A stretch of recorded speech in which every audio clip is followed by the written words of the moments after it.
festivities, and a national network of financial professionals. That's the Principal Financial Group.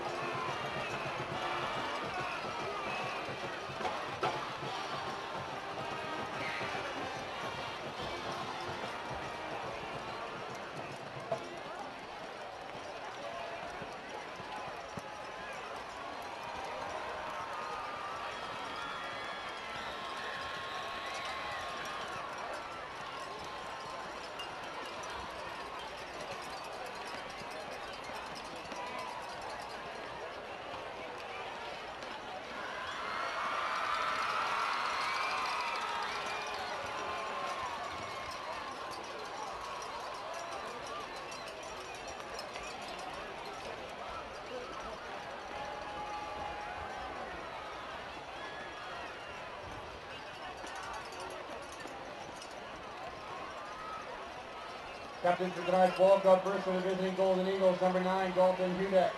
Number 32, Brandon Monroe. Number 56, Tanner Woods, and number 77, Emilio Campos. For the Grizzlies, number 5, John Cooley. Number 34, Bo Hirschberger. Number 40, Mason Conan. Number 94, Tyler Arneson.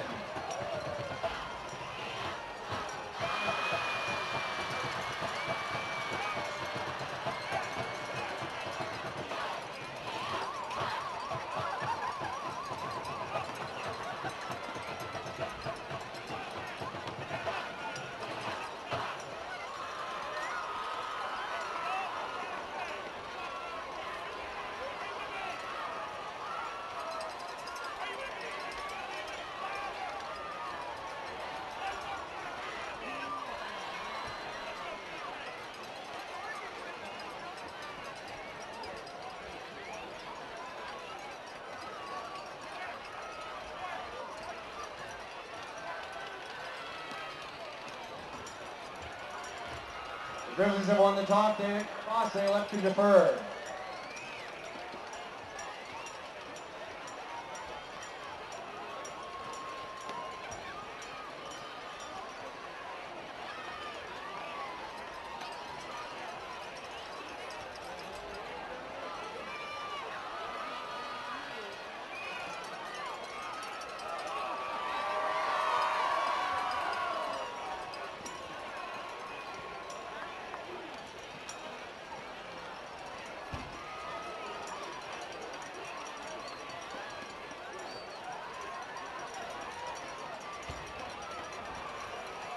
And we'd like to welcome members of the Fallen Warriors Memorial Organization.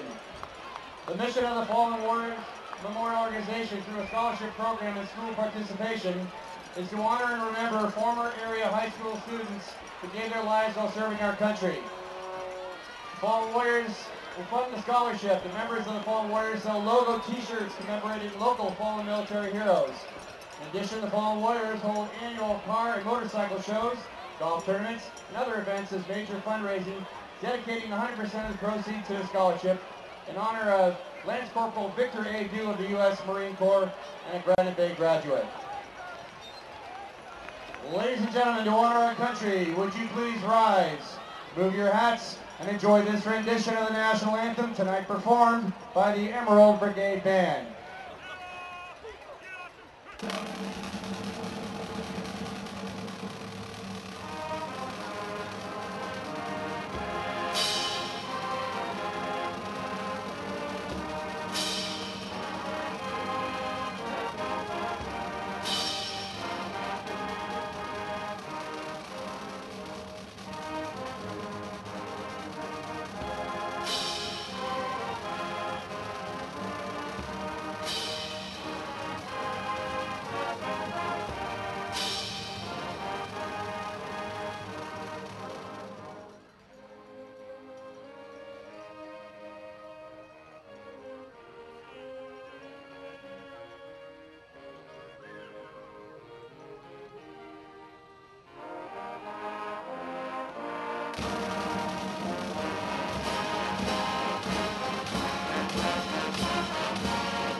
Ion Sports Network broadcast of Sackville Kings section football. Alongside my partner, Lucas Carlson. I'm Neil Martin, here to bring you another premier Sierra Foothill League showdown. Tonight's rivalry game features your Granite Bay Grizzlies against the visiting Del Oro Golden Eagles in the 17th meeting between these bitter rivals. As things stand now, the Grizzlies have a record of 4-3 after winning a nail-biter in double OT last Friday against the Rockland Thunder. The Golden Eagles come into this matchup with a record of 3-4, and last week defeated Roseville 24-7. We're going to jump right into the game here. We'll give you some preview stuff throughout the first offensive drive, but the players on the field kick off, so we're going to jump straight to that. Colin Brown to kick off to the Del Oro Golden Eagles to start this game off, and what a big one it is. Whoever wins will have the solo lead of the Sierra Foothill League and the inside track to a high playoff seed. Should the Grizzlies win, they'll be in good position to be slated in that top half of the playoff bracket and deal a huge blow to Del Oro's playoff hopes. Brandon Monroe fields the kick. He's still going. And he gets all the way down to the 35-yard line, where it'll be 1st and 10 for the Golden Eagles. And we just mentioned his name. Returning from injury is Del Oro's arguably their best player, two-way star Brandon Monroe. Yeah, and he is a really good running back. He's got some speed, but what really sells him on his game is his power. He is just a big guy, and he pushes through the line, and very scary running back to go against. This is going to be tough for the Grizzlies to game plan against. Although we don't know if he's 100% back, although he looked pretty convincing last week, albeit against Roseville. Yeah, and neither one of his 2 touchdowns that he scored were actually offensive. He had a kickoff return for a touchdown and an interception return for a touchdown. We have a penalty here on 1st and 10 for the Golden Eagles from their own 34. It'll be a legal substitution against the Golden Eagles, so that will set them back 5 yards immediately to start the game. Getting back to Monroe, though, like you said, really big guy, senior leader, committed to San Jose State. He comes in at 6'1", 195 pounds, so he's a pretty big dude. And like you said, he is just that perfect balance of speed and power that really lends itself well to the next level of football. 1st and 15 now for the Golden Eagles. 3 wide set, 2 to the left, 1 to the right. Monroe in the backfield, man in motion. Here's the snap. Handoff Monroe, round left guard. And he will be stopped just past the 30-yard line. He gets to the 32, managed to break a tackle, but there were Grizzly defenders all over that play. Gain of 3, it'll be 2nd and 12 for the Golden Eagles. And the Grizzlies, they have some playmakers on the other side of the ball. They have one of the best linebacking cores in the section. 3 big playmakers in Mason Conan, Cameron Smith, and Bo Hirschberger. Yeah, and this defense is really set up to get linebackers tackles, and that's why Cameron Smith is the leading tackler on this team. 2nd and 12, little underneath pass to Michael Moore. The Barnes pass complete to Michael Moore for a nice gain. That'll get them back inside the original 10 yards. It's going to be 3rd and 6 for the Golden Eagles after the 6-yard gain from Michael Moore. He gets to the 38. Makes it 3rd and 6. And the Grizzly defense with an early chance to come up with a big stop and force the Golden Eagles to punt it away and hold them to a 3-and-out. Yeah, and this has been big for the Grizzlies all season. They've used this first drive on defense, and if they get a stop, it's huge momentum for them, and they've used it all season to really pump up their team, and let's see if they can get that first drive stop again. Little confusion. Grizzlies trying to get set on defense. It's a 5-wide set. They throw a little out route to Brandon Monroe, who gets enough for the first down. He gets past the 45 down to the 48. Gain of 10 and a first down for the Golden Eagles. Yeah, and that was a great read by quarterback Zach Labar. He just dropped back, and that was a good route run by Brandon Monroe. Perfect connection by the 2. Now, offensively, Del Oro and Granite Bay are very similar in the way they attack the game. They both run the ball first, and far more rushing yards than passing yards, but the manner in which they do it in terms of formations is very different. Gain of 2, and you have something to say about that, Lucas? Well, although their formations may be different on offense, I believe you know what I'm going to say next. Both run a simple yet effective offense. Absolutely, and building off of that even, the Grizzlies are going to try and spread you out. A lot of wide receivers very, very wide, a lot of sweeps. They're going to try and open up big holes in your defense by using their speed. The Del Oro offense, meanwhile, is much more pro style, typically 2-3 wide receivers and 2 men in the backfield, just like you saw there. And the Grizzlies stuff the runner on 2nd and 9. Mark Lever on the ball carrier.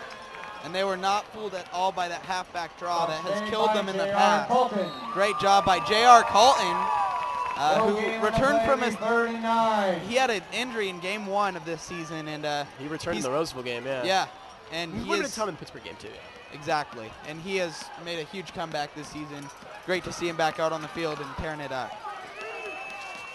3rd and 9 for the Golden Eagles. 4 wide receivers set. The quarterback's going to run, making men miss. Looking downfield still, and he's still going. Before the Grizzlies finally get him at midfield. Gain of 2, and that was J.R. Colton again. The senior defensive end making his presence felt here on the first defensive series for the Grizzlies. Well, that was kind of scary at first as he juked out about 5 tacklers. I'm surprised they didn't get him earlier, but great job by the defense to be everywhere at the same time and get him down. Yeah, Zach LeBar not really known for his legs, though. He's run for negative 16 yards this season. Punt from Skylar Rand, the senior kicker for Del Oro. He has a boot. We'll talk about him a little bit more later. Fair caught by safety and punt returner Aaron Knapp for the Grizzlies. At the 17-yard line, it'll be 1st and 10 for the Grizzlies. And Neil, before we get too much further in this game, want to know your prediction for this game? I'm going to have to give it to Granite Bay. They've played well as of late. Del Oro, although they beat Roseville, did not beat them by a very impressive margin. I got to give it to the Grizzlies, 31-21.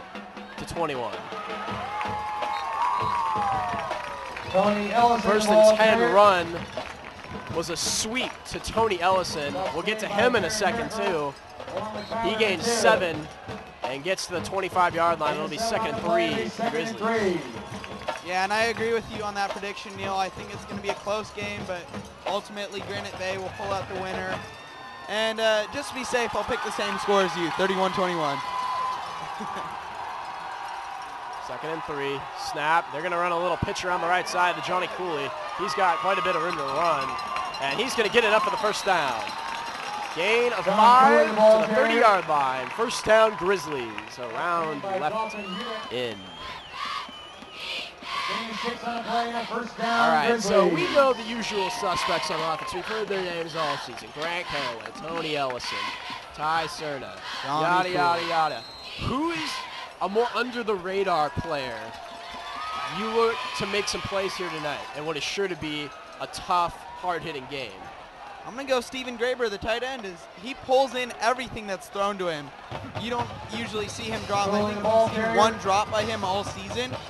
So look for Steven Graber to get into the mix a lot tonight. I'm going to go with you a similar route on that. I think the Grizzlies are going to have to run the ball more tonight because, like we've already mentioned, both teams are committed to running the ball on offense and stopping the run on defense. So I think the Grizzlies are going to be forced to pass more tonight. And look for junior halfback Michael Garrity. They use him typically in passing formations as a 5th wide receiver or a 4th wide receiver. And he's kind of a Darren Sproles type of player, a little undersized, but he is quick and makes men miss, and he is a very good player. There's the usual suspect, Ty Cerna. He's a little shaken up on the play. He got his ankle rolled there at the end of that one. He's going to limp off the field. Yeah, and hopefully the trainer can stretch that one out, and he'll get back to the field as soon as possible because, as you said, Neil, he's the usual suspect. He's a big playmaker for this offense. Subbing in for him is junior Mark Ellis, number 80. That was enough for first down Grizzlies, though. They're now at the 47. 2 to the right, 2 men in the backfield. Cooley gets the handoff up the middle and makes it to midfield, so that'll be a gain of 3. And it'll be 2nd and 7 for the Grizzlies. 6.5 to play here in the first. And it looks like Cerna is getting attended to on the sideline. Doesn't look to be too bad. I'd expect him to maybe be out the rest of the series, but he should be back in pretty soon. Yeah. Big update from a game that has received national attention is one of the top 10 games on maxpreps.com. The game between Franklin and Elk Grove. Franklin is up 7-0 at the end of the first quarter.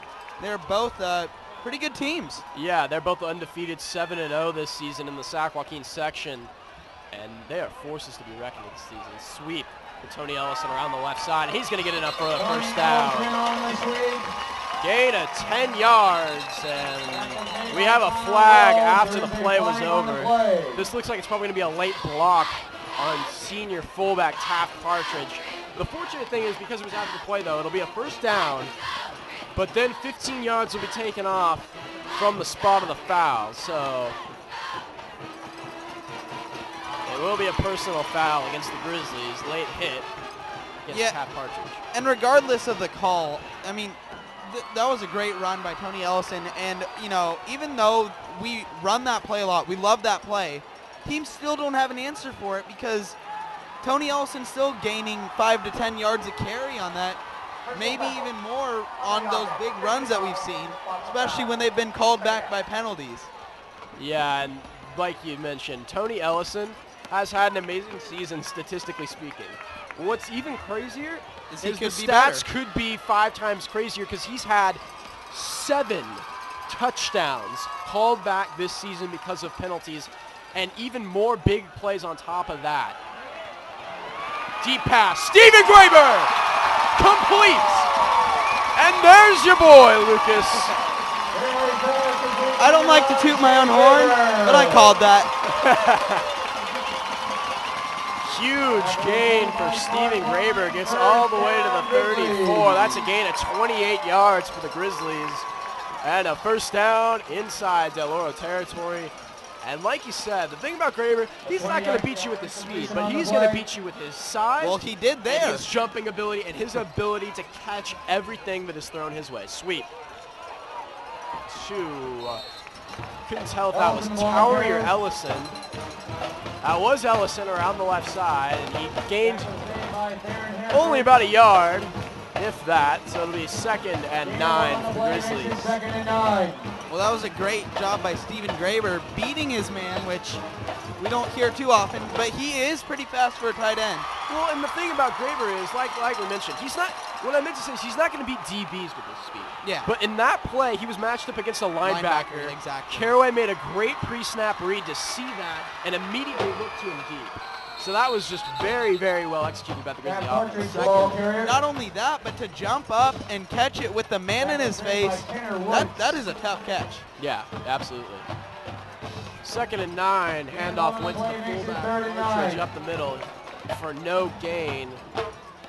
So it'll be 3rd and long for the Grizzlies on the Del Oro 32. Too wide to the left. Ellison in motion. Snap. Play action. Caraway's going deep. He's got a man open. Tony Ellison inside the 5-yard line to the 4. First and goal for the Granite Bay Grizzlies.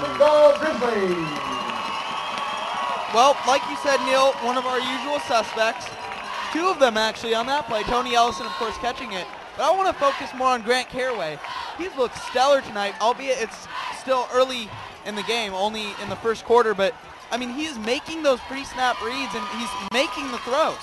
Well, and the thing we've been noticing about Caraway this season is every week he either looks really, really good or really, really not good. And last week was one of really the only mediocre performance we've seen from him. He had 2 picks, but also scored the game-winning touchdown. So yeah, and he started off not too well. He looked a little shaky, but really settled down at the end of the game and made the key throws like he is right now. There was good adaptation, and he really evolved as a quarterback in that game alone. Yeah, absolutely. And of course, he looked amazing in the Roseville game the week earlier.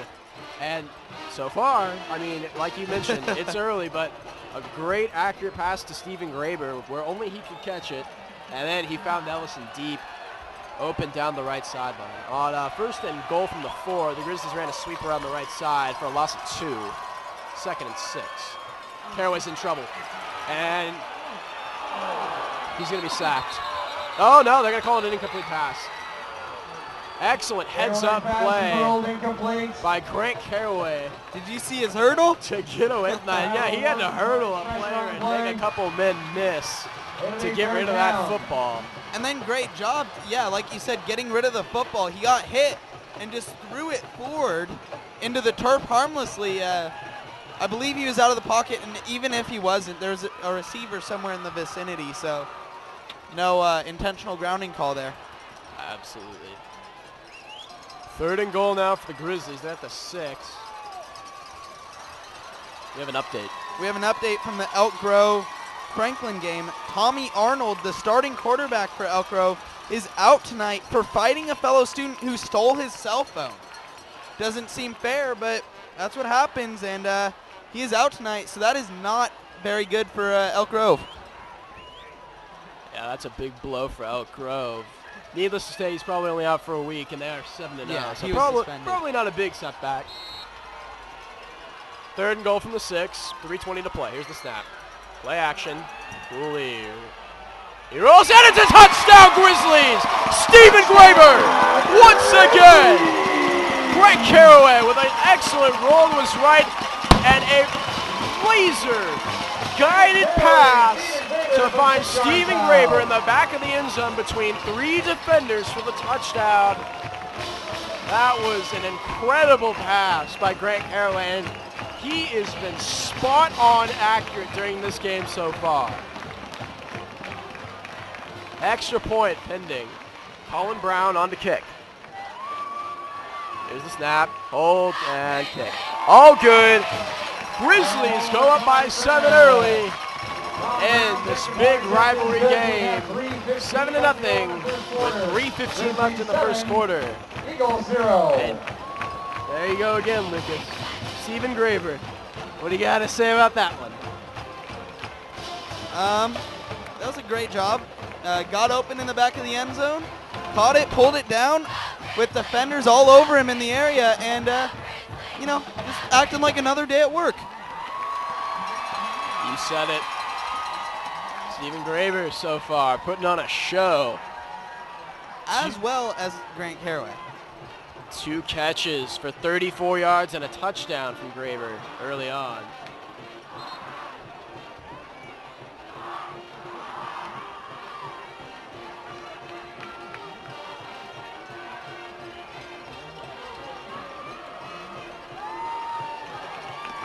No. Don't take us off.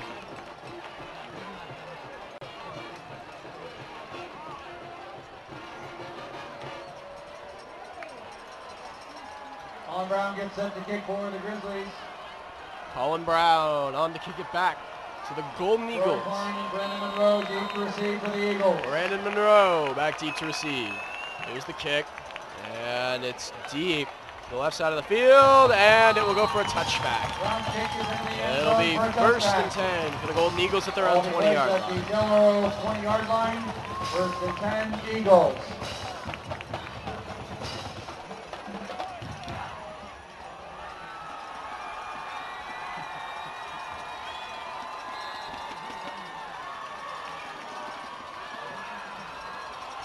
All right, what do you look for from the Delaware Golden Eagles here on their 2nd offensive drive of the game? The first offensive drive, they tried to establish the run, and it didn't really work out for them. Grizzlies stuffing the box, and they got the quick out. Well, most teams that have played the Grizzlies this year have found out that it's kind of tough to get the running game going against them, namely with Justin Davis of Lincoln of Stockton, who's a USC commit. Couldn't do anything against the Grizzlies. I think he finished the game with negative yards. Yeah, and the crazy thing is, like you said, the Grizzlies, they've played 7 games so far this season. They've done a good job of stopping the run in 6 of those. The one game where they had trouble was against Pittsburgh when they lost in overtime.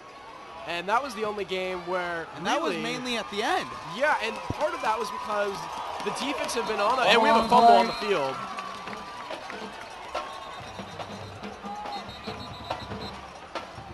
And it looks like the Golden Eagles have recovered their own fumble. It'll be a loss of yards. It'll be 3rd and 10 for the Golden Eagles at their own 20.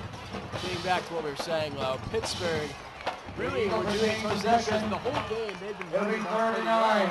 and keeping their drives long. So even though the score was relatively similar, the time of possession was just a huge difference. And Pittsburgh really took advantage of that, wore down the defense. And by the end of the game, especially J.R. Colton was still absent then, they were able to win the ball game. 3rd and long for the Golden Eagles. 3 wide set, Monroe in the back. High snap. And Labar's in trouble. Slings it. And pass was caught by Danny Becker, but he's 2 yards short of the first. Big hit put on him by Aaron Knapp. A big hit that saves the first down. Yeah, that was great. He just flew in there and took out his legs and made sure he did not get any further. Del Oro punt unit in. Skylar Rand is going to try and sky this one. Skylar Rand is in confirmation Aaron for Knapp the Eagles. back deep to receive. Aaron Knapp deep to receive for the Grizzlies. Snap. Rand takes his time. It's a high one. Knapp calls for the fair catch, and he fair catches it at the 35-yard line. Caught by Knapp. Pretty good field position for the Grizzlies for their second offensive drive, and they're going to look to extend their lead here early. Well, Neil, you said it earlier, and we never really got back to it, but just wanted to touch on it after seeing that punt. Skylar Rand has a boot. Yeah, he, so you know, it stinks to rehash the gory details, but the class of 2013, spectators speaking, the senior class this year is the only class so far that has not seen a Granite Bay varsity football team beat a Del Oro varsity football team in the time they've been enrolled at this school. Del Oro has won all 3 of their past meetings with the Grizzlies, and in really, really crazy fashion, too. Freshman year for the class of 2013, they won in overtime. Sophomore year, they won on a last-second field goal. No, it was a last-second field goal from then sophomore kicker Skylar Rand. Skylar Rand was a varsity kicker his sophomore year. He made a 38-yard field goal to win at the last second here 2 years ago. And then last year, of course, Del Oro won by 7 in that controversial win. And now, they're looking to make it 4 straight and make it to where the class of 2013 will be the first Granite Bay class in history not to see the Grizzlies beat Del Oro in varsity football, but so far that's looking like it's not going to be the case. Well, Neil, controversial doesn't begin to sum up last year's Del Oro win, but we won't get into that too much. Don't like to rehash the gory details, like I said. But, 2nd and 10. Yeah, a lot on the line for Granite Bay tonight, looking for a little bit of retribution. On 2nd and 10 for the Grizzlies from their own 45, flags fly. We have a league update. Nevada Union up 7-0 over Roseville in the first quarter. And back here, an encroachment call against the Golden Eagles to make it 2nd and 5 for the Golden Eagles. 2nd and 5. Ball's at midfield. We're inside at 20 seconds left to play here in the first quarter.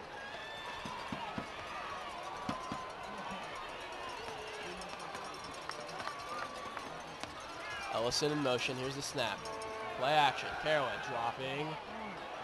He slings it deep, looking for Ty Cerna, who's back on the field. And Cerna, one of the faster players on his team, not quite able to get under that one.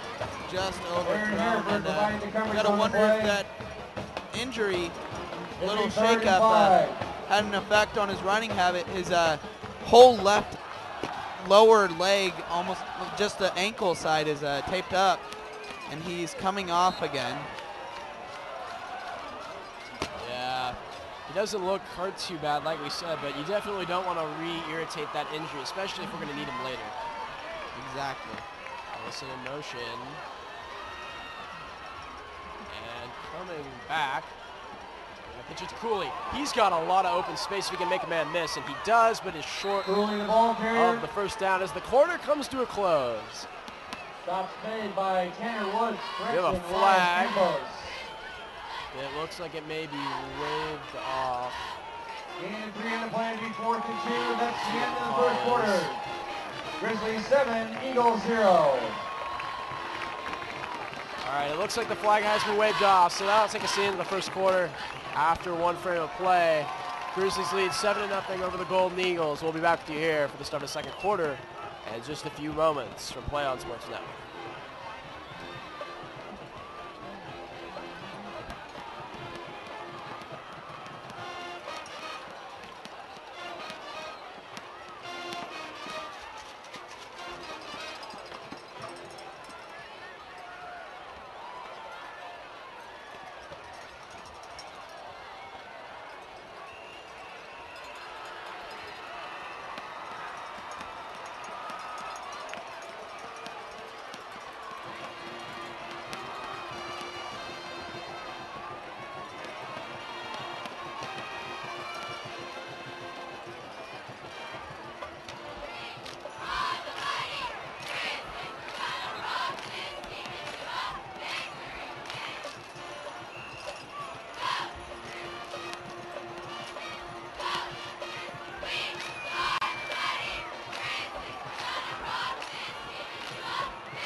Back with you here at Granite Bay High School, where we have a big rivalry game going on between the Granite Bay Grizzlies and the Del Oro Golden Eagles. We've played one here, and the Grizzlies dominating here so far, 7-0.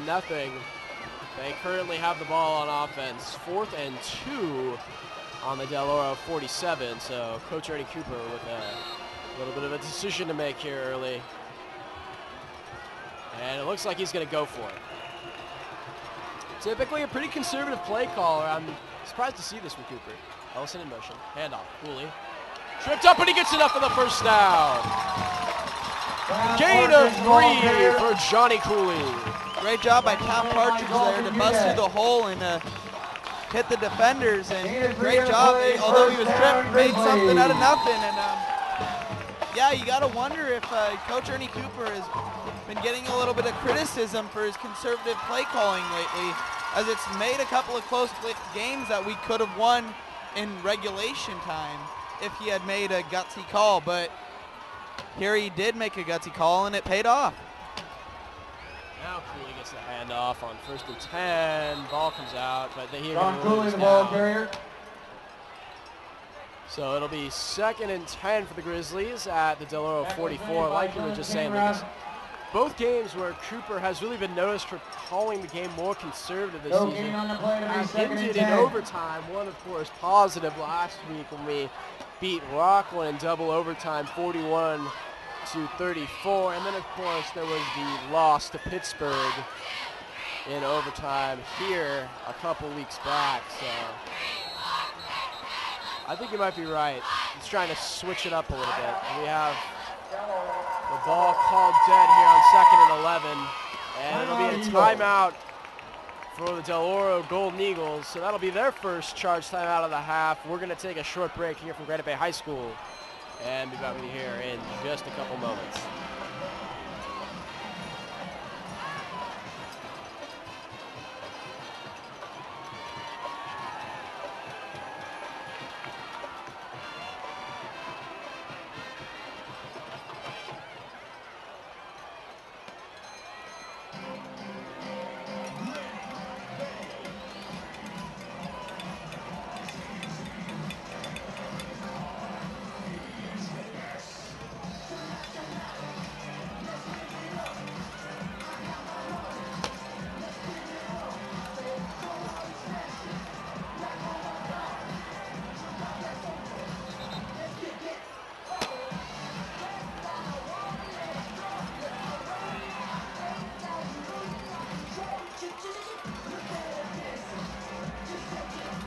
Second and 11 for the Grizzlies.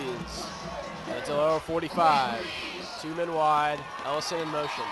Partridge in the back. Here's the snap. Caraway's going to run it. QB keeper. Makes super miss. He's at the 30. He's at the 20. 15. 10. 5. He's in for the touchdown. 45-yard run from the quarterback, Grant Caraway. The big man on campus gets the second TD for the Granite Bay Grizzlies, putting them up by 13. 10:49 left in the half. And the Grizzlies are up by 2 possessions. Brown on to attempt the PAT. Snap, hold, kick. Oh, good. Grizzlies 14, Golden Eagles 0. How do you like that for a Sports Center top play? Da-na-na, na-na-na. Making men miss left and right. Wow. I did not know he had that in him. We use him as such a pocket passer, but the past 2 weeks, we have begun to see what he can do as a dual threat quarterback, and I would be interested to see if they continue to utilize him in that way as we get later into this season and into the playoffs. Yeah, and you know, I may tend to favor Grant a little bit on these broadcasts, but he has been so good as a veteran leader, and he's done a great job this season. And there, using the legs, he can throw the deep ball, he can throw the short ball, he can throw passes in general, but he can also run. And great job to follow his blocker and go in for the score. So Colin Brown, who has been a busy man this season, on to kick it away again. All fielded by Troy Klein. And he'll be taken down at 25. Well, and you gotta give credit to the blocking on that play. The offensive lineman sealed the defensive line in, and then Partridge just led Caraway all the way down the field, lead blocking all the way, and kept his block going a good 30 yards to allow Caraway to score. So, gotta give credit to the blocking too. That was definitely awesome. First and 10 for the Golden Eagles. Hand off to Monroe, and he's gone. Luke Bussey trailing, so close yet not enough. Touchdown Golden Eagles. 75 yards, Brandon Monroe. And that is a name I am sure you will not be hearing little of tonight. And that's their big man on campus, and he has returned this week. Touchdown for the Golden Eagles with 10:30 left in the first half.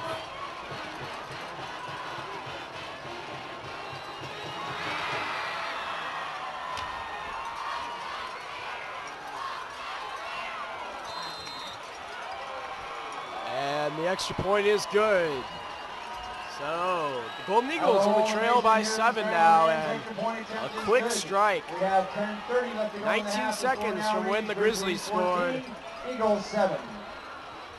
And now the Grizzlies are going to look to respond to that big score. Well, although that was a pretty deflating run for the Grizzlies, I mean, that is a big momentum change. The Tribe is in full effect tonight, and that has been kind of a shock, as the Tribe has been kind of weak this season. Yeah. And, I mean, they've been doing better lately, but they are in full effect tonight. It is standing room only over there in the, on the south end behind the goalpost. I mean, there are a ton of people over there now. Yeah. This one definitely sold out. The line outside the stadium before the game was absurd, so. Yeah, and they have a giant Beat DO sign hung on their fence, so you can tell that they're in on this rivalry. Skylar Rand on to kick it away. And Ellison and Knapp back deep to receive. Ellison will field it. He's going to cut it up the left sideline. 20, 25, 40, 45, 50, 45, 40, 35, 30, 25, 20. And finally taken down. We might see a shootout, ladies and gentlemen. Big plays being made back and forth, and the momentum here at Granite Bay High School is swinging like a pendulum. Well, Granite Bay, of course, was favored by 14 coming into this game, and I think the returner there took it upon himself to said, hey, we're only up by 7. I think we need to cover that spread a little bit better. Excellent return by Tony Ellison. Would we expect anything less? 71-yard return by him. Towery in motion. Pitch to Cooley. Partridge lead blocking, and Cooley gonna pick up a couple. John Cooley, the ball carrier. I've noticed we've run that play quite a bit tonight. Tyler Ventura with the stop. Where the flyback comes on the fake sweep, and he pitches it to Johnny Cooley out of the backfield for the quick run to either side. Like we said in the pregame, they're going to try and spread you out by using a lot of misdirection and that sweep play that we are known for. We are a fly sweep offense, a more rare offense in the world of football, but if you run it well and you have speed on your offense, it's definitely one of the ones to look at. 2nd and 7 for the Grizzlies from the Del Oro 16. Caraway's under pressure. Makes a man miss, and he's going to tuck it and run. Caraway with the keeper. He gets to the 15 before being knocked out of bounds. That'll be a gain of 1. 3rd and 7, and he tried to tightrope down that right sideline and pick up a few more, but refs called him out. So 3rd and 6 upcoming for the Grizzlies. And they have their passing personnel in.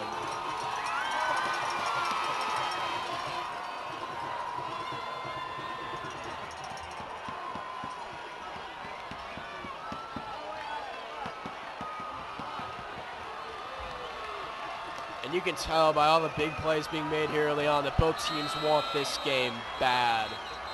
We have a flag, and it looks like it's going to be a delay of game against the Grizzlies. It will be a delay. So that'll set the Grizzlies back 5 yards, and now it'll be 3rd and 11 for the Grizz from the 20-yard line.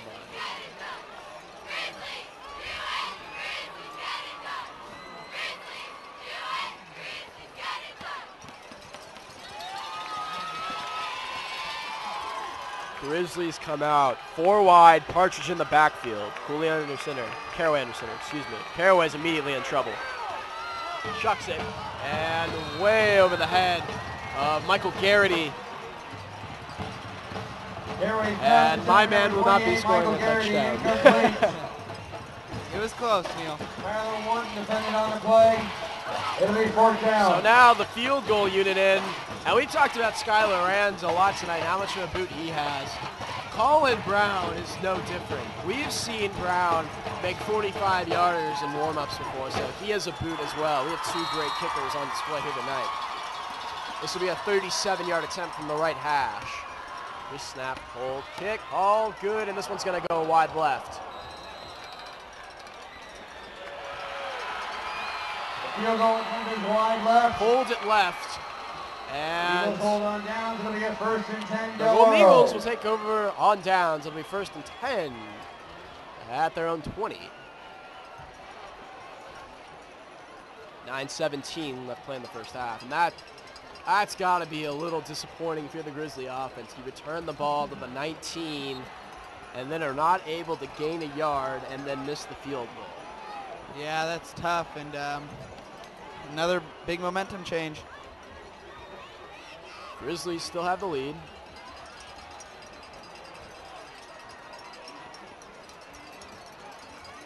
We have an update. Halftime at Elk Grove, 10-0. Franklin has the lead. Elk Grove maybe feeling the loss of their quarterback a little bit right now. Here we have a penalty on 1st down. It looks like it's going to be against the Golden Eagles. It will be. Will be a false start, so... Well, regardless of if the Grizzlies miss that, Del Oro still is pinned deep in their own territory, and they have to drive a significant amount to score. Yeah, obviously their only scoring play so far was that big run by Monroe we just saw a little while ago. And everything that's happened since then, it's only been a minute since that happened. It felt like it was a year ago. This game's been all over the place here. Motion. 3 wide for the Golden Eagles. Here's the snap. And more flags. Dead ball. Ball start. Offense. 5 yards. 1st down.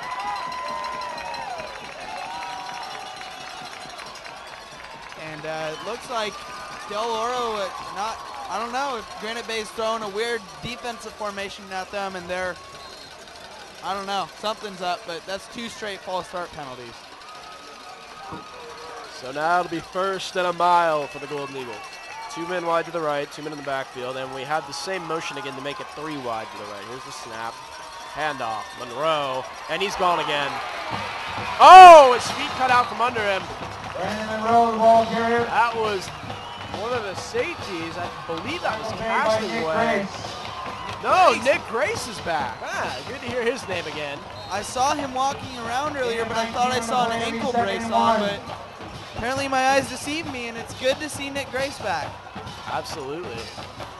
And opposite him on the other side of the field is Luke Bussey. So Zach Lilly sitting. it appears that Zach Lilly is no longer starting. 2nd and 1 now. Good for them to be able to hold Monroe to a gain of 1 there. And Monroe gains 2 here on 2nd and 1. So just enough for the first down. Yeah, it'll be a first down for the Golden Eagles. But that's a little scary. You've allowed that big run earlier. And then another big hole. Grizzlies need to get a better push from their front 7 if you want to stop Brandon Monroe. You keep letting holes like that get opened up in your defensive line, and that is going to be bad news. 3 men in the backfield. Here's the snap. And to Leverin. 34, the backup running back. He comes in when Monroe needs a rest. He's 5'5", 170. He's more of their speed back. And Cameron Smith, the leading tackler for the Grizzlies, makes the stop on that one. I would assume Monroe's going to need a lot of rest tonight, as he's been pretty loud so far with that big 75-yard run, and then almost another huge run, if not for the Nick Grace huge tackle. Yeah. 2nd and 8, 3 men in the backfield for Del Oro.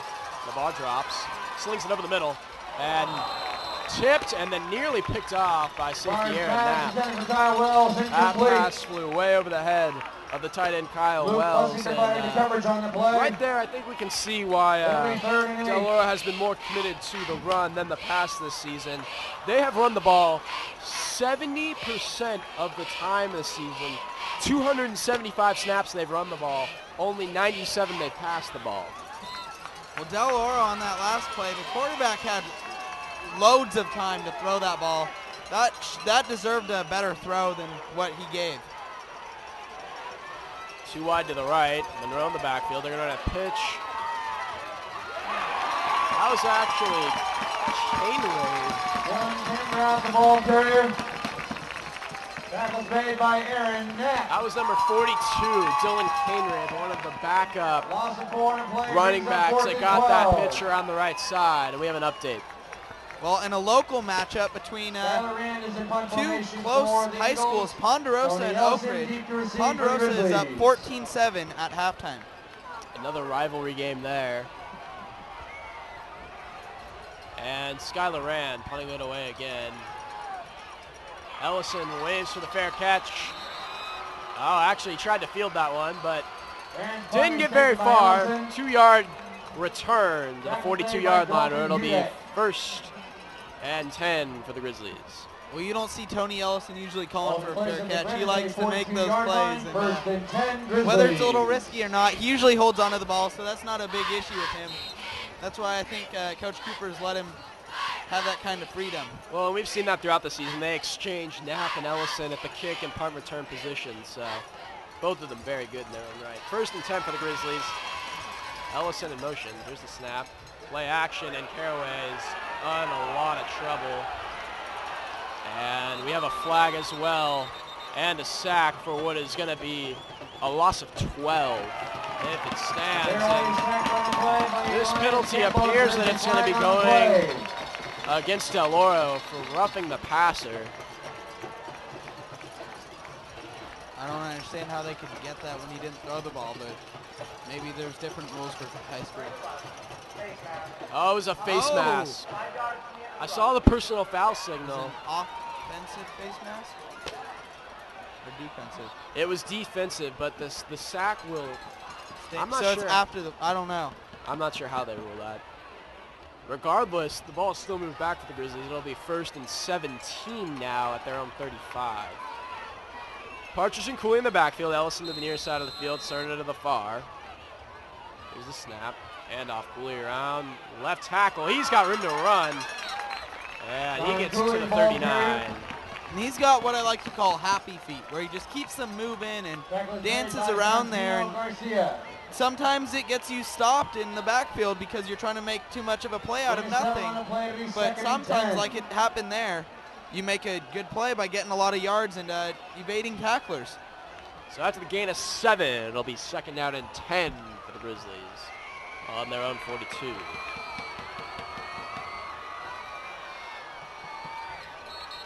Ellison in motion, and we have a flag. It appears it's going to be a false start on the Grizzlies. Back and forth we go.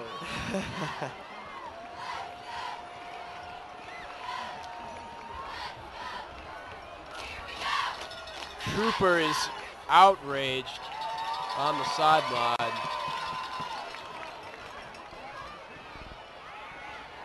He is definitely questioning that call.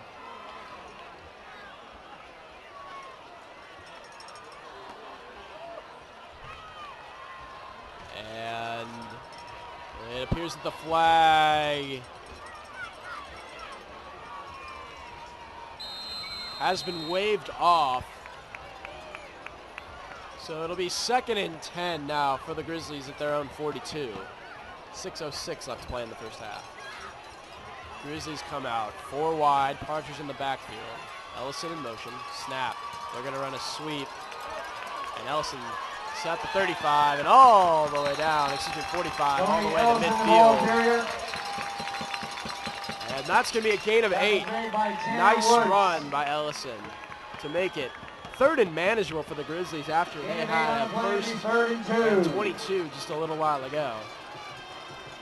Well, we have a big shocker here.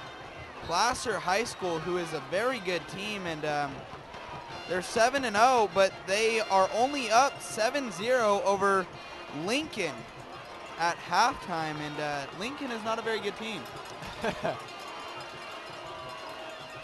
3rd and 2 for the Grizzlies, and we're going to have another quarterback keeper. And Caraway gets just enough for the 1st down.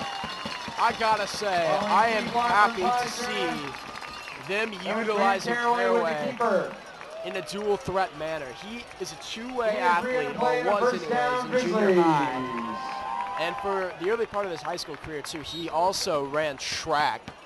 So he has a lot of speed. And I've been wondering the whole year why they haven't been using him more in the scrambling and running game. Well, there you go, Neil. Your questions have been answered. They're starting to use him now. We have a quick update. NU, Nevada Union, is up over Roseville, 21-0 in the second quarter. The ball carrier. Tackle made by Tyler Wharton. On 1st and 10 from the 46. Play, Cooley gets the handoff right behind right guard on the dive and plows ahead for 5 yards. So it'll be 2nd and 5 for the Grizzlies on the DO 42.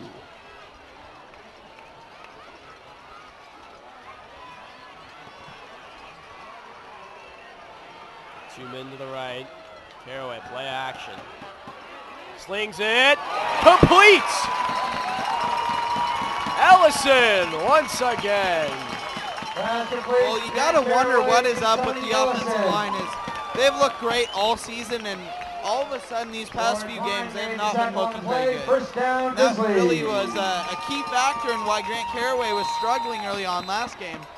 And he has been rushed a lot tonight. Performing a lot better under pressure, though, yeah. Yeah, and I mean, he has not had any time on this drive and still making plays with either the feet or his arm, and great job. On this play, Tony Ellison, the ball carrier. Tony Ellison will get the sweeper on the right side and pick up a minimal gain. That's going to be a gain of 1, so it'll be 2nd and 9 for the Grizzlies.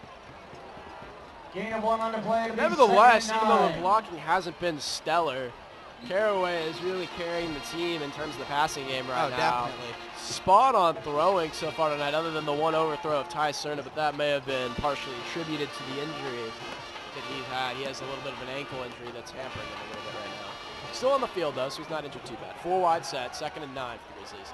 Deep pass. Tony Ellison, touchdown Grizzlies! 27 yards. Caraway finds Ellison. Caraway and Tony Ellison from 29 yards out. And the junior, who makes it all go, scores once again for the Grizzlies. They're up 20-7, ending the extra point. Colin Brown on to put the Grizzlies up by 1 more. And the snap, hold, and kick are all good. So with 3:34 left in the first half, Grizzlies lead 21-7. And now they'll kick it back to Del Oro, and Del Oro will have one more chance to score before halftime in a pretty pivotal drive as Granite Bay gets the ball back to begin the second half, Lucas. Yeah, and that was a great job orchestrated by Grant Caraway. And I mean, you just got to love how the Grizzlies offense is working right now as a well-oiled machine. And now back up, covering that spread. Granite Bay up 21-7 with 3:34 left in the second quarter.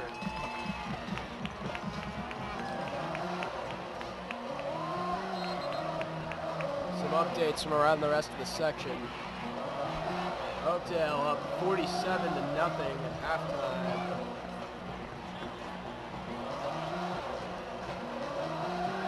Colin Brown is set to kick for the Just a Grizzlies. Christian leading Troy Houston Klein and 20-6 Brandon Monroe in deep to that receive game. for the Golden Eagles.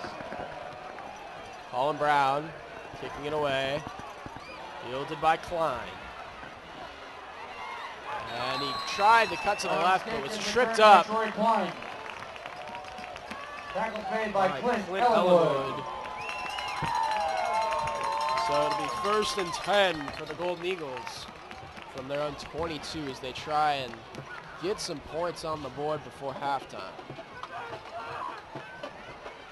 15-yard Yeah, and that return would puts be the ball a at good the boost Del of Oro momentum. 22-yard line. Just a First good, and 10 boost Eagles. the morale of the Del Oro players going into halftime to get any points on this drive.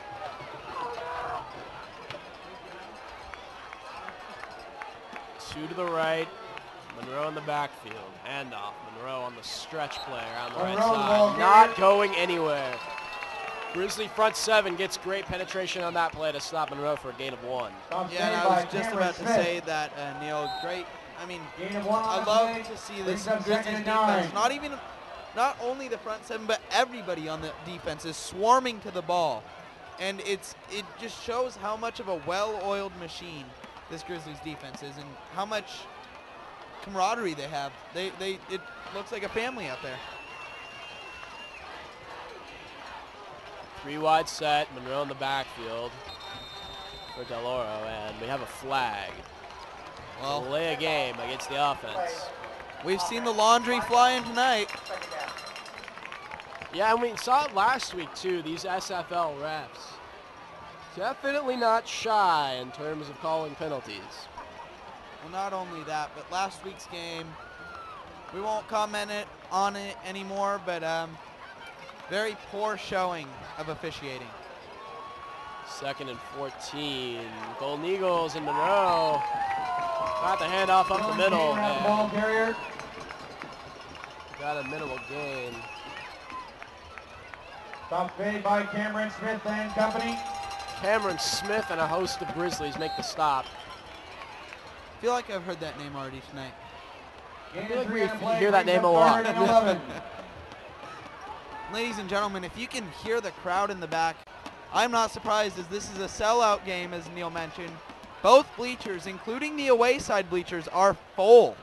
Well, and we even have people lined up along the fence on the Del Oro Oh, my. side. So great turnout here for a classic SFL rivalry. We have a timeout from Del Oro with 2:07 left in the half. We'll take a quick timeout as well. Grizzlies currently up by 14, 21-7.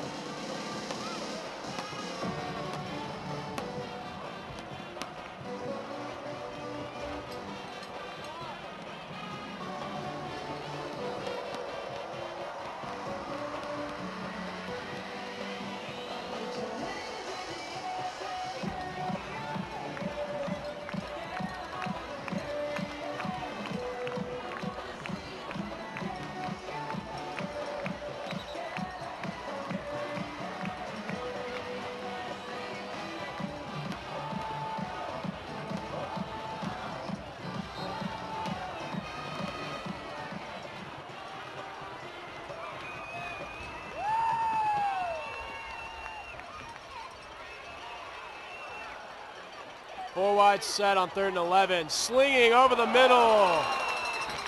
Was LeBar, and that was on target, but his man not able to make the catch. Nice pass defense by the safety, Aaron Knapp. Yeah, and just past the outstretched arm of Danny Becker, and it hit his fingertips and just wasn't able to pull it in. Great effort there by the receiver, but not enough. Skylar Rand is the punt formation for the Golden Eagles. So after the Tony incompletion, it'll be Ellison 4th deep to and receive for the 11 Grizzlies. for the Golden Eagles from their own 22. Ellison back deep to receive the punt. Snap and the kick. And it takes a Del Oro bounce at about the 45, and it's going to be down at the 38. Rand's punt is down around the Granite Bay Nice punt 38-yard by line. Skylar Rand. It'll be a 1st and 10 Grizzlies. That's a 40-yard punt.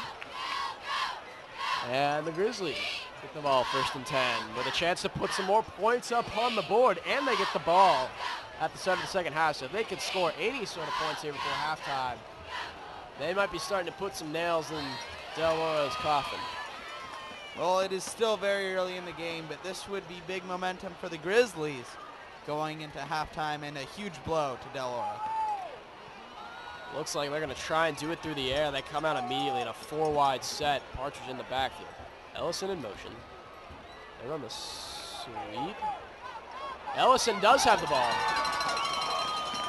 A really weird play there. Tony Ellison did a great job of disguising the ball.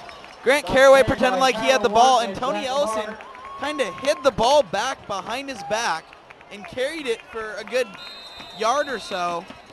Of course, he was running sideways, so it seemed much longer than just running straight for 1 yard, but great job, and he did. Wow. He had a lot of us fooled up here. And again, the Grizzlies go with a 4-wide set on 1st and 10, but instead give it to the fullback, Partridge, up the middle. And the Grizzlies are going to take their first time out of the half, 1:25 left in the second quarter. We'll take a quick break here as well and bring you the rest of the first half action after a quick break. Granite Bay.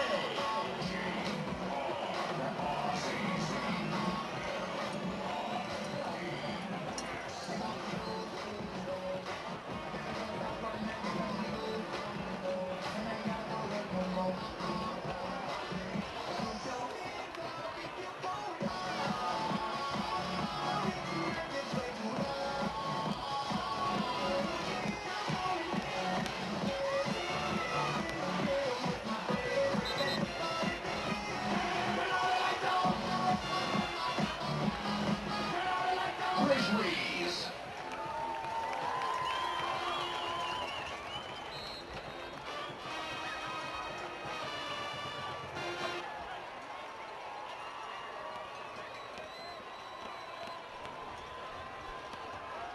Second and 9 for the Grizzlies on the Del Oro 42 with 1:25 left play in the half. 3 wide. Partridge in the backfield. There's the snap. And flags once again. This could be encroachment as the flag was thrown as the ball was snapped. You usually see a false. Yep, there it is. And that'll be a 5-yard penalty against Del Oro, and it'll make it 2nd and 4 for the Grizzlies. Usually if there's a false start, you know, they'll make the call before the receivers have a chance to get out. So that's why I assumed it was encroachment. You follow my logic there, Neil? 2nd and 4 for the Grizzlies at the Del Oro 37. 3 wide once again, and Partridge in the backfield. There's a snap. Caraway rolling to his right, and he's going to run it again. He's at the 30, 25, and steps out at the 22-yard line. That's another 15-yard run by Grant Caraway. That was Grant Caraway with the keeper. Well, I'm sorry, I'm a little confused here, Neil. It says Grant Caraway is the quarterback here on our stat sheet. I thought that name to me looks like Tim Tebow. Yeah. But he can throw. That's the only difference. 1st and 10. No, but I like Grizzlies Tebow. No. Tim Tebow can throw. Tebow's horrible. 1st and 10. Ball in the Del Oro 22. Partridge gets the handoff up the middle and picks up 2. He gets to the 20 and puts the Grizzlies into the red zone once again. It'll be 2nd and 8 from the 20. That was made by Dalton Hudek. Grizzlies on the edge of the red zone here in the Eagle Bear Classic with just under 1 minute here left in the second quarter. Of course, the Eagle Bear Classic, Lucas's team name for this rivalry. We're actually interested in naming this rivalry for future years. If you have an idea for what you would like this rivalry to be called, please send us a message on granitebaytoday.org. We're going to have a poll up later in the week for what you would like it to be called. Meanwhile, back in this one, Caraway was slinging it on that fade route that they scored on a little bit earlier in the game, looking for Tony Ellison once again, and it was a little bit overthrown and behind him, and it was picked off. Yeah, and that was the quarterback, Zach Labar, who wasn't fooled at all and read that all the way.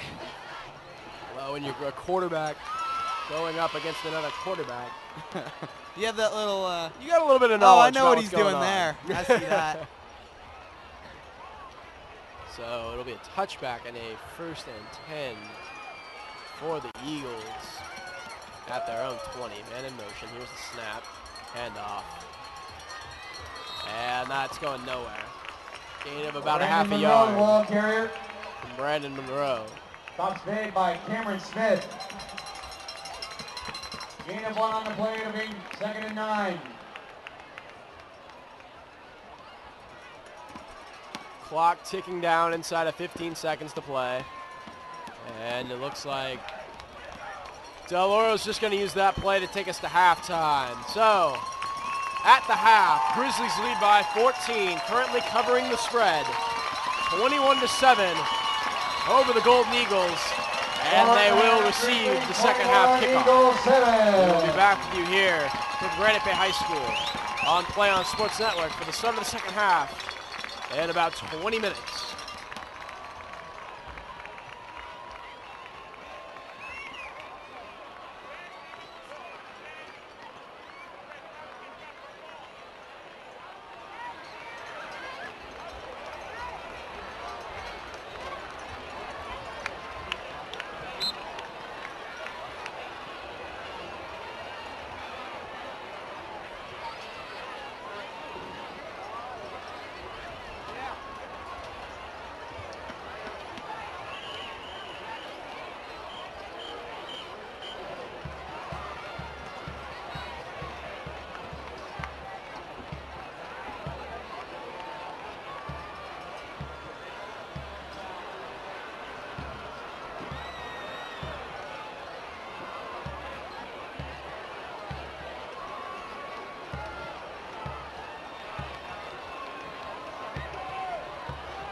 Welcome to Granite Bay High School Cheer, Extreme Dance, and the Emerald Brigade Band Senior Night. Tonight we honor our senior members and recognize their commitment to these outstanding groups. Our halftime festivities begin with a combined routine with the band. The score we will perform for you tonight is the outstanding song from Top Gun titled Danger Zone. We'll feature the band seniors up front in the formation, so please give a round of applause to our awesome seniors in a collaborative joint routine to Danger Zone.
The first group honored tonight will be the cheerleaders. Let's give it up for our senior cheer, starting with Shannon Barker, escorted this evening by her dad Rick, her mom Maureen, and her sister Caitlin. Shannon Barker.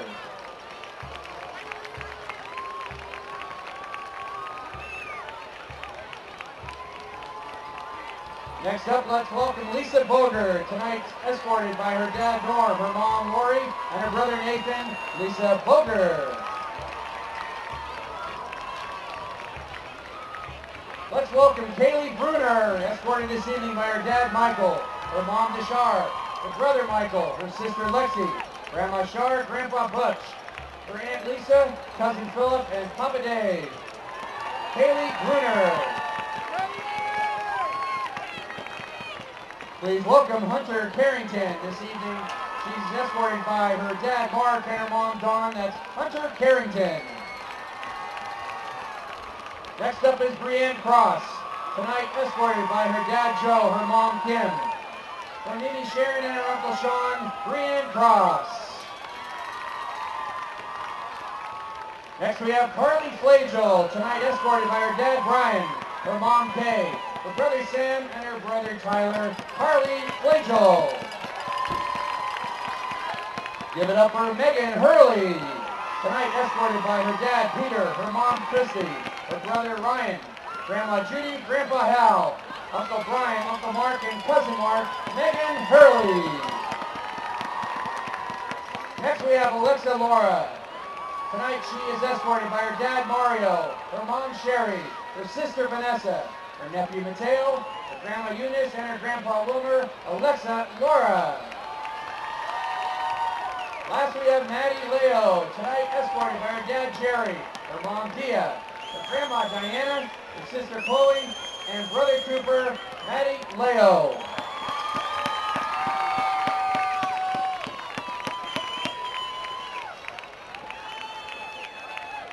Next we'll honor the Extreme Dance Team. Captain Laurel Stokes with her mom Karen and her dad John. Laurel Stokes.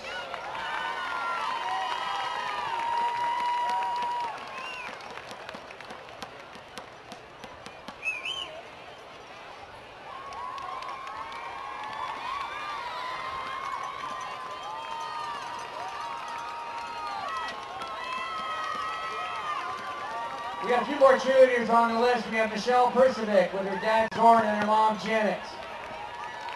Followed by Julia Perle, accompanied tonight by her dad Paul, her mom Janice, and her brother Paul. Also, let's welcome Courtney Richardson, tonight escorted by her dad Paul, her mom Lori, her grandparents Mr. and Mrs. Carol Johnson. We have Tiana Tinnison, tonight escorted by her dad Gary, her mom Tammy, her sister Tyler, and her brother Grant, Tiana Tinnison. And lastly, we have Tiffany Tonso. Tonight she's escorted by her mom Debbie, her grandma Barbara, grandpa Tony, her aunt Margaret, her uncle Tony, and cousins Bella and Dominic. Tiffany Tonso.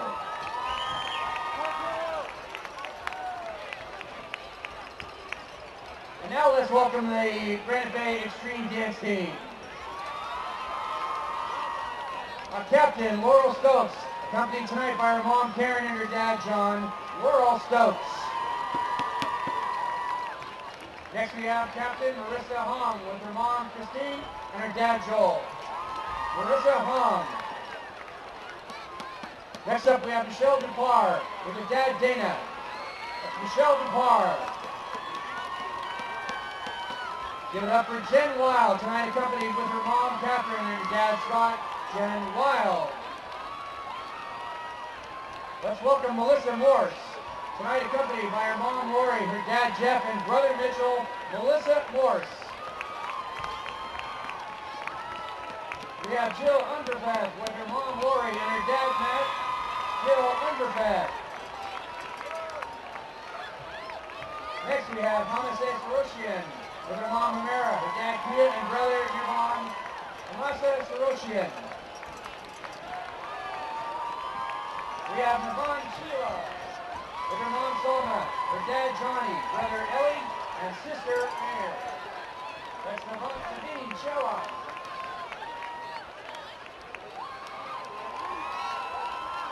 Brittany Ellis is accompanied this evening by her mom Marla and dad Scott. That's Brittany Ellis.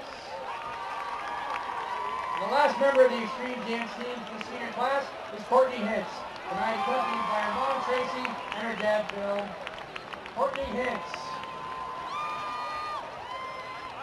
And finally, to introduce the band's senior members, let's welcome Jason Davidson.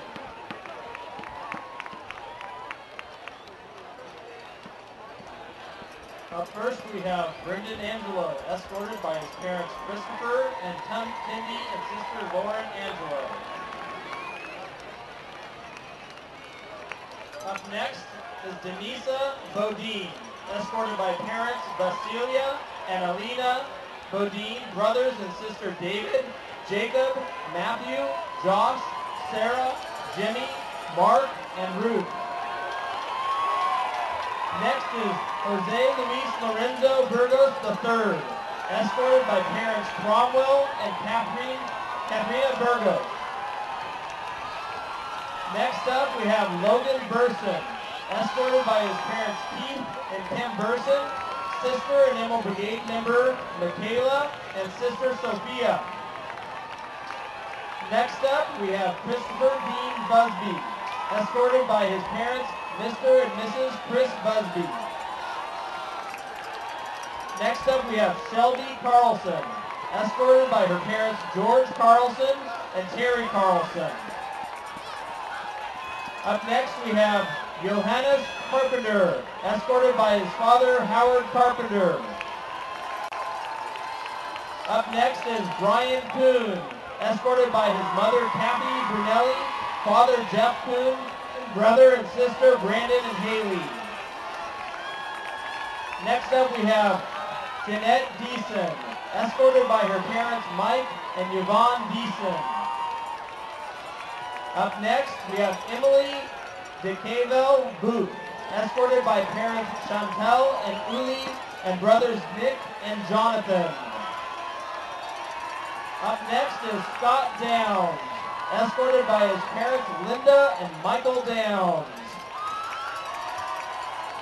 Ian James Fitzpatrick, escorted by his parents Carrie and Jim Fitzpatrick and his grandmother, Grandma Barbera. Up next, we have Harrison Firmage, escorted by his parents David and Carrie Firmage and brother Grayson Firmage. Emma Grayson, escorted by her parents Tim and Donna Grayson. Michael Hagel, escorted by his parents Scott and Sue Hagel. Nikki Keening, escorted by her mother Aline Shelton. Zoe Kinney, escorted by her dad John Kinney and sister Dorothy Kinney and mother Lee Ping. Up next we have Jeffrey Lamb, escorted by his parents Lupert and Jenny Lamb and brothers Scott and Greg. Up next we have Patrick McKenzie, escorted by his mother Karen McKenzie, father Rob McKenzie, sister Maddie McKenzie, and aunt Susan Rowe. Next we have Emily and Matthew Myers, escorted by their parents John and Patricia Myers. Up next is Amber Miller.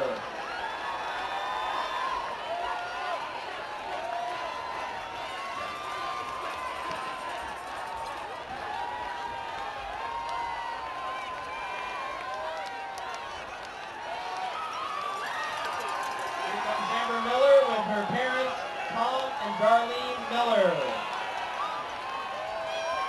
Now we have Mitchell Moffitt, escorted by his parents Diane and Daryl Moffitt and sister Larissa Moffitt. Next we have Alyssa Nolette, escorted by her parents Dan and Lisa Nolette and sister Chelsea and Shauna Nolette. Up next is Daniel Proudfoot, escorted by his mother Cindy and brother Stephen Proudfoot. Up next we have Taylor Reynolds, escorted by her parents Dave and Pam Reynolds. Here we have Holly Ann Rodeo, escorted by her parents Jim and Julie Rodeo. Up next we have Kimberly Sinclair, escorted by her parents George and Martha. Madison Kalukian, escorted by her mother Joan Kalukian. And last up we have David Zaleski, escorted by his parents Dan and Nancy Zaleski and his sister Nikki. Thank you.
remind you, Chick-fil-A sandwich meals are still $5. Get an original chicken sandwich, chips, and a drink. 100% of all the sales will be donated to Granite Bay High School. Get your Chick-fil-A.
And your attention please, William Griffin. William Griffin, please meet your mom at the Snack Shack.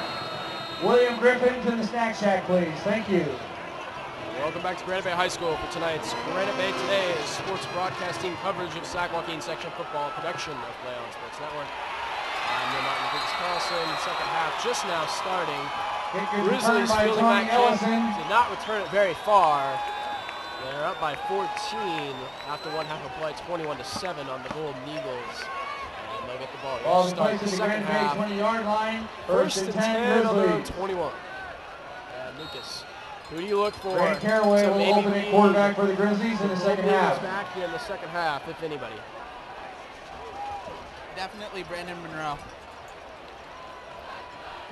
First and 10. And in motion. Ellison. Sweep. Makes a man miss, and then Tony Ellison on the takes sweep. a pretty big hit at the 23-yard line. Gain of 2. It'll be 2nd and 8 for the Grizzlies. Gain of 2 on the play. We It'll be have some 2nd and 8. updates for you. Elk Grove has finally broken through in the score column. They're now down by 3. It is 10-7 Franklin. I believe that game is in the third quarter. No update yet on the time. Rockland leading Wood Creek 21-10 at halftime. That is an SFL matchup between two rival teams. Cooley up the middle, picks up Cooley, and shot. Gain of 15. That'll be a first down for the Grizzlies. First and 10 at 13. Gain of 15 on the play and a first down Grizzlies.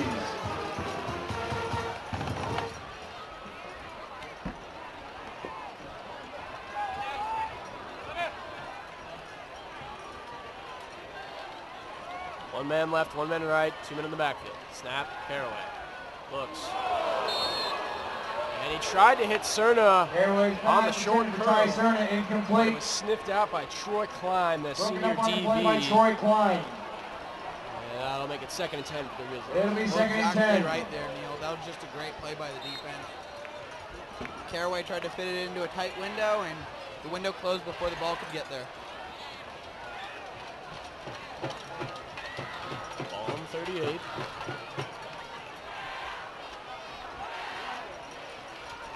Two men wide right. Graber on the left side of the formation. Snap, play action. Caraway eludes the sack, and not sure who that was to. Pass is in for Ellison. Too high for Incomplete. Ellison, but too far in front of Graber, so I'm not really sure who he was looking for there. Either way, it's incomplete. Well, I think Graber was supposed to cut sooner than he did, and as a result, just a missed read. And back to square one here. 3rd and 10 as a result.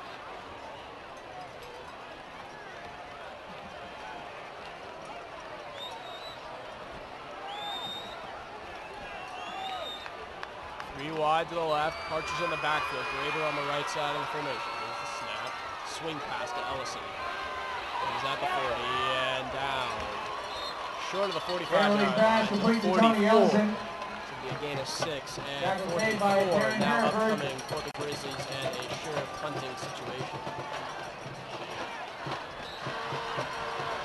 Kind of a rusty start here for the Grizzly offense.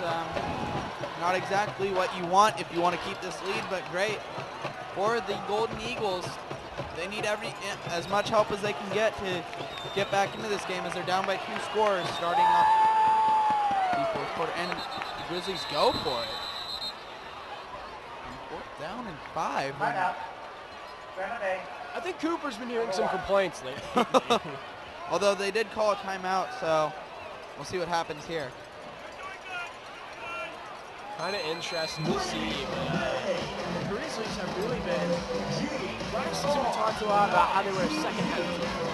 They finished games and they won games late in the season. This year, it's the total opposite. They're a first half team. We've seen them get early leads in a lot of the games they've played, namely Pittsburgh and Rockland. And both of those ended up going to overtime, so they blew those late leads late. And ended up having to go longer than regulation to find the winner. So hopefully this rusty start by the offense does not start one of those domino effects that would result in this game being close.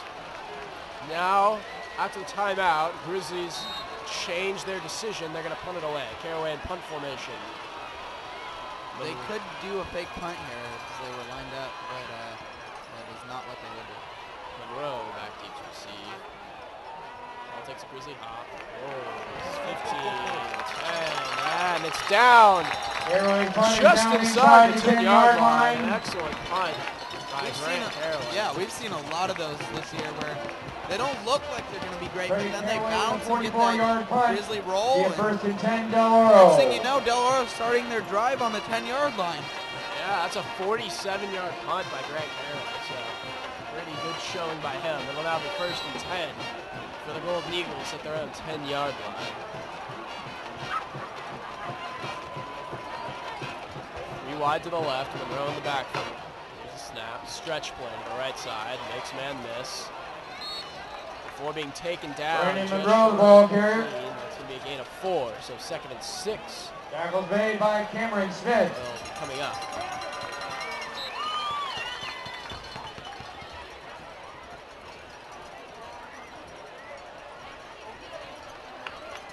Gain of 4 on the play brings up 2nd and 6.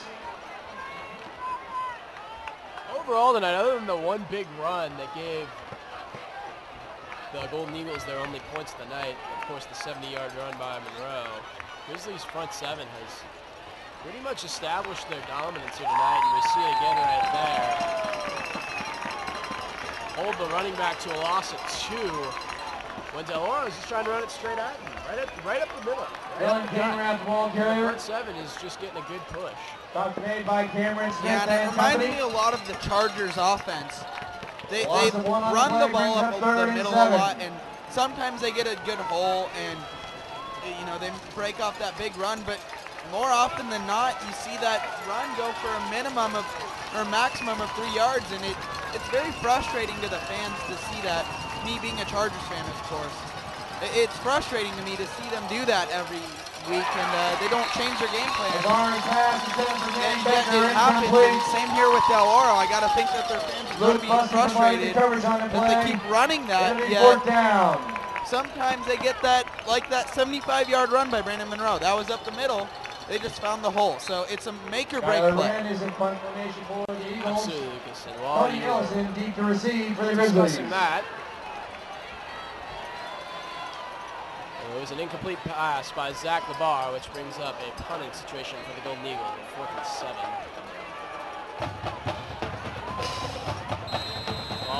hops forward for the Grizzlies. And the ball is down inside Del Oro's own 40-yard line. So it'll be first and 10 for the Grizzlies with excellent field position on the Del Oro 39. Looked a little rusty coming out at the beginning of the second half, but now you can't squander great field position like this. We have an update from the Franklin-Elk Grove game. Just when Elk Grove looked like they were getting some momentum, Franklin scores again, 17-7. Franklin leads John in Cooley, the ball second carrier. quarter.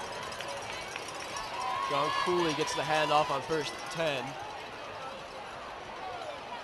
Gains about a half a yard.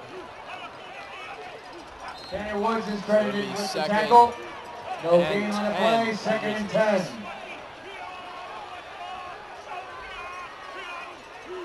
7:55 left to play in the third quarter. Caraway running back to Coach Cooper, who's going to have to call a timeout. Miscommunication on what the play was, so the Grizzlies going to have to burn their second timeout of the half already. And we're not even midway through the third quarter yet. We'll take a quick break with you here as well. Be back here in just a couple moments.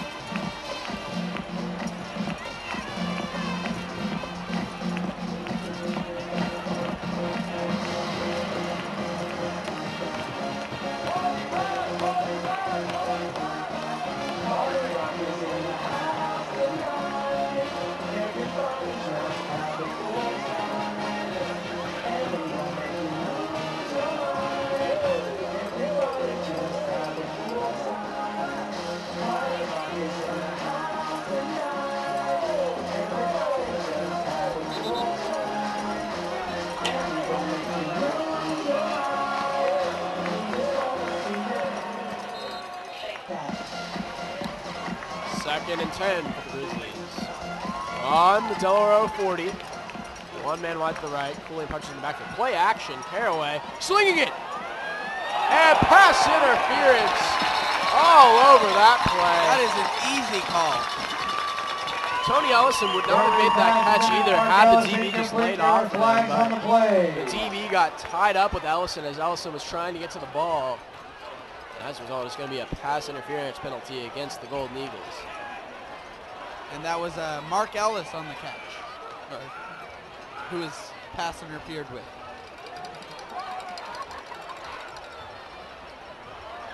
Lucas, I would like to take this moment to let you know that your grammar skills are stunning. I know, right? Whoa, hold on. What?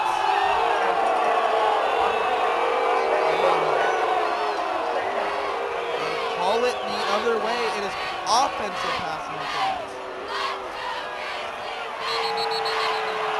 And Cooper throwing his hat, and he is furious. They throw a flag on Cooper. This is going to go back even further.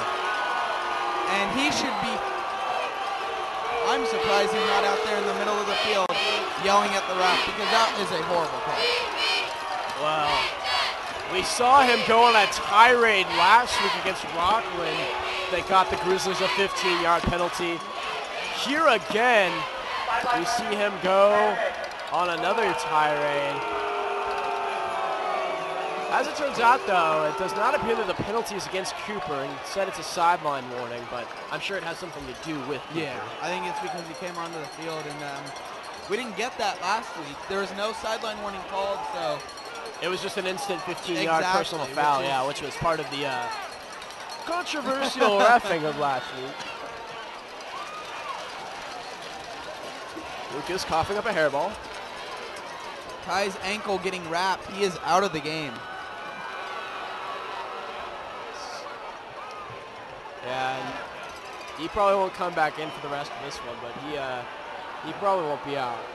He'll be back definitely for our game next week at Wood Creek, I would think, barring some sort of information that we don't know.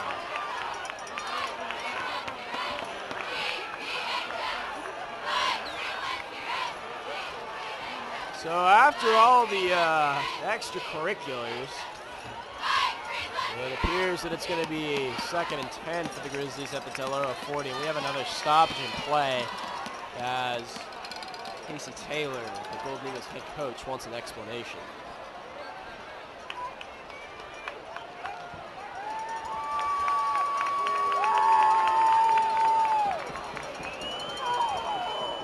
Second and 10. Ref's still talking with Taylor.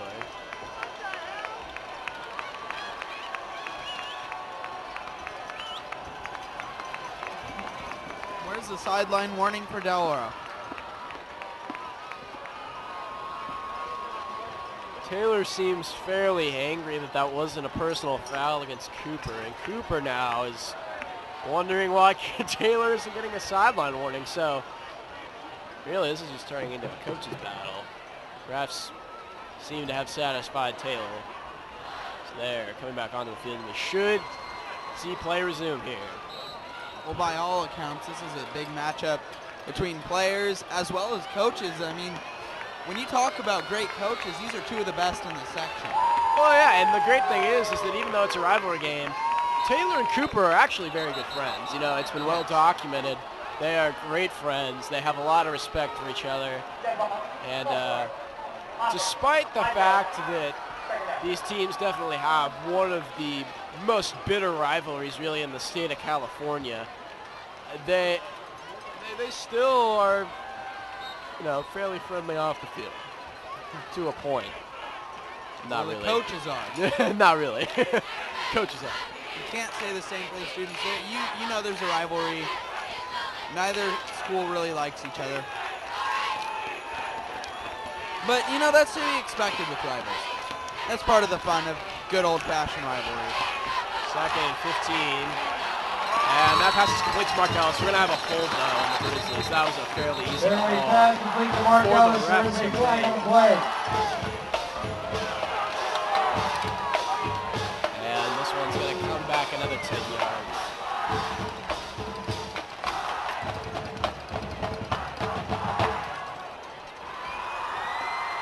So in the past 10 minutes, we have had 4 snaps. A lot of stoppage in play right now. On the offense. 10 yards, spot of a foul. Second down. A lot of boos being heard in the crowd here. And fans not happy with the officiating this week, as they, I mean, last week was much worse, but the fans are still Well, very you know, disappointed they're with this disappointed because it's going against their team That's right true. now. That's true. The difference is last week's calls were just, They were blatantly, I mean, they were against the Grizzlies for no reason.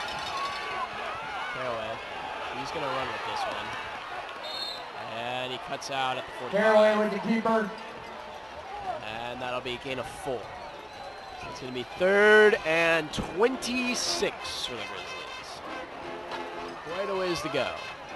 I believe you meant 3rd and a mile. Gain of 4 on the play. It'll be 3rd and 26. 3rd and a ways.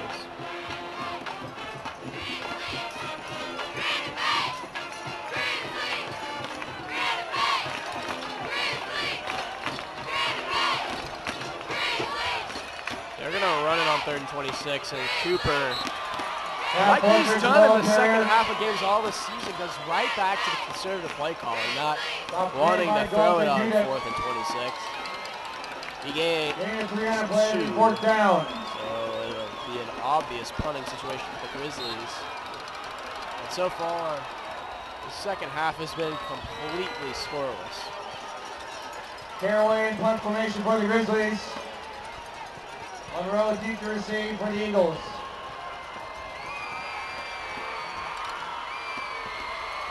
There's a snap. Oh, punt nearly blocked. That was a little scary, and the ball takes a Del Oro pounds, but still a halfway decent punt for Caraway, so it'll be 1st and 10 for the Golden Eagles. 27 yards. Caraway punting down at the 27-yard line, 1st and 10, Del Oro. First half was all about offense and big special teams plays, and big plays being made all over the place. So far, far, though, in the second half, we have not seen really any play for more than about 10 yards.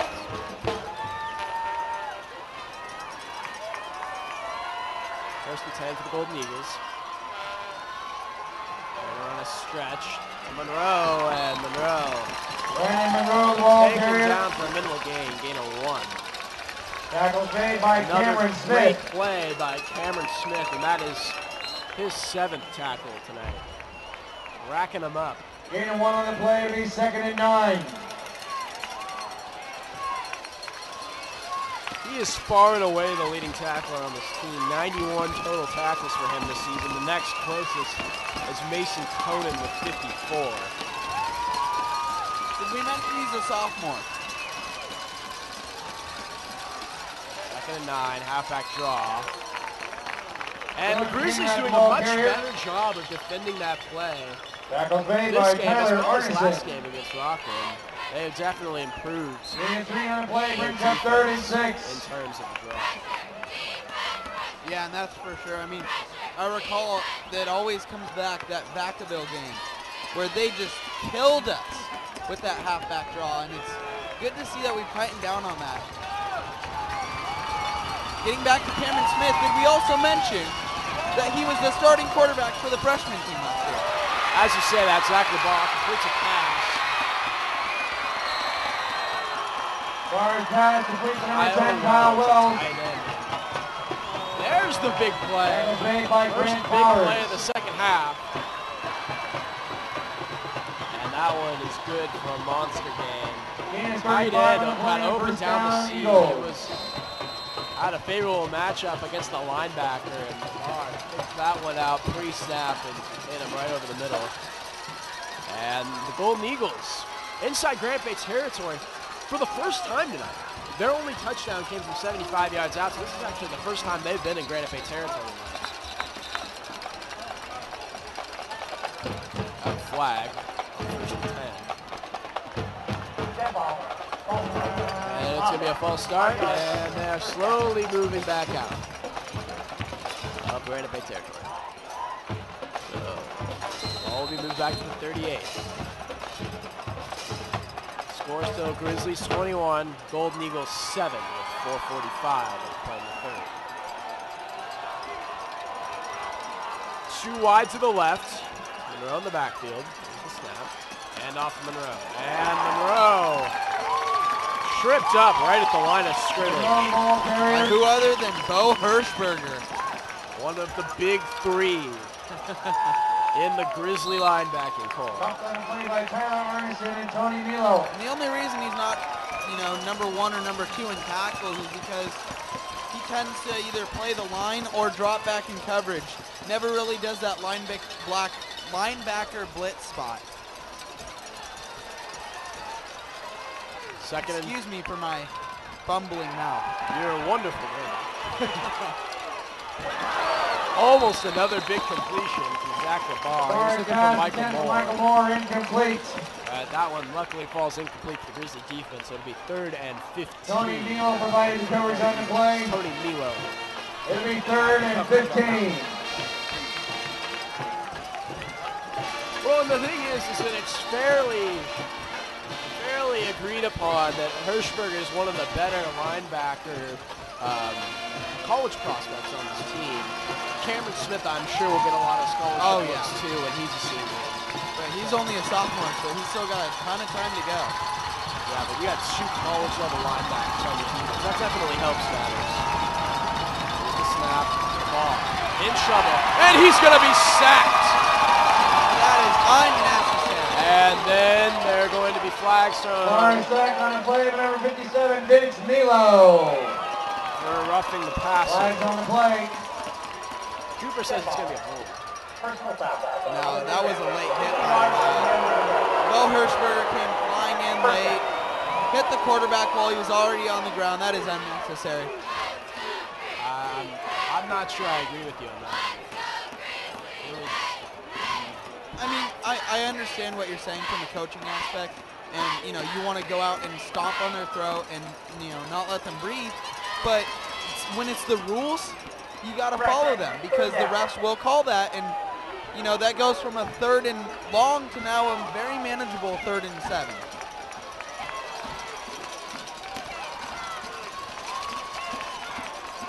So what was a hugely positive play for the Granite Bay defense now turns into a negative.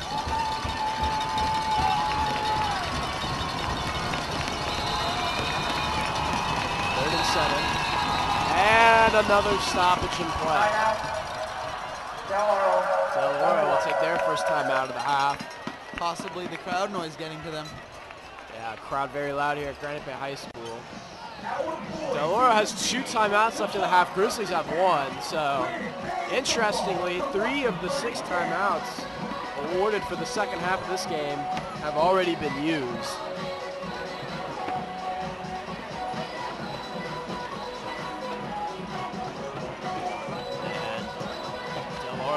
For some points. They're not quite in field goal range yet. If you don't get the 4th down, do you go for it at this point? It's 3:48 left in the 3rd, and you're deep in your opponent's half. I mean, you know.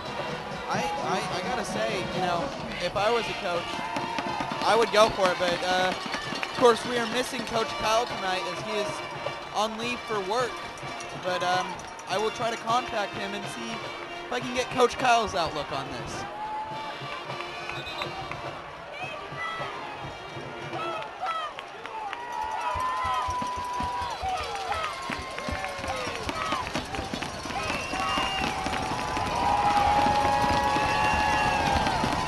For the Golden Eagles. 2 wide, throw to back. Snap. Bar. 5-step drop. What a time to throw. And now he's panicking. He's going to run. And he'll be short. He takes a big hit at 25. Tackle made by Cameron Smith.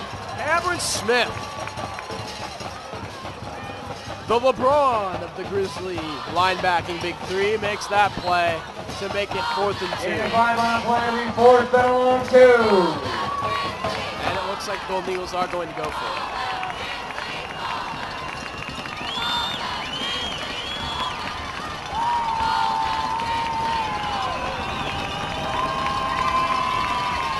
They load the line, and Monroe gets the first down. Brandon Monroe with the carry. It'll be a 1st and 10 for the Golden Eagles. And the ball will be spotted at the 23. Tackle made by Mason Conan. And Mason Conan makes tackle. We're Just getting tackles left and right from their big 3. Well, that's why they are the big 3.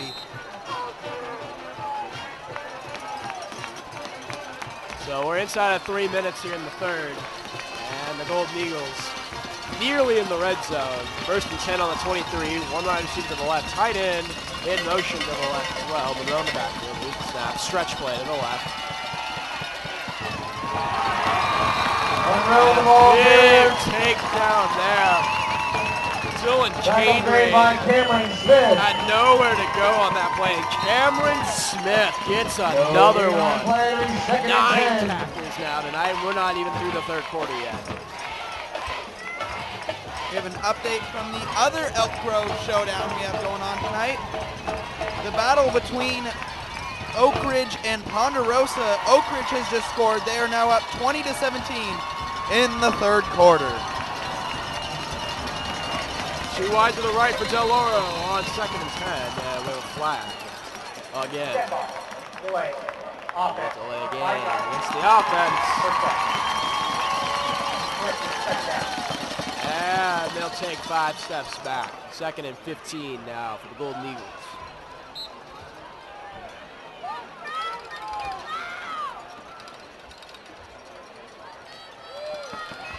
For you baseball fans, if you didn't watch Game 5 of the NLCS tonight, you missed a good one. Giants won 5-0 over the Cardinals.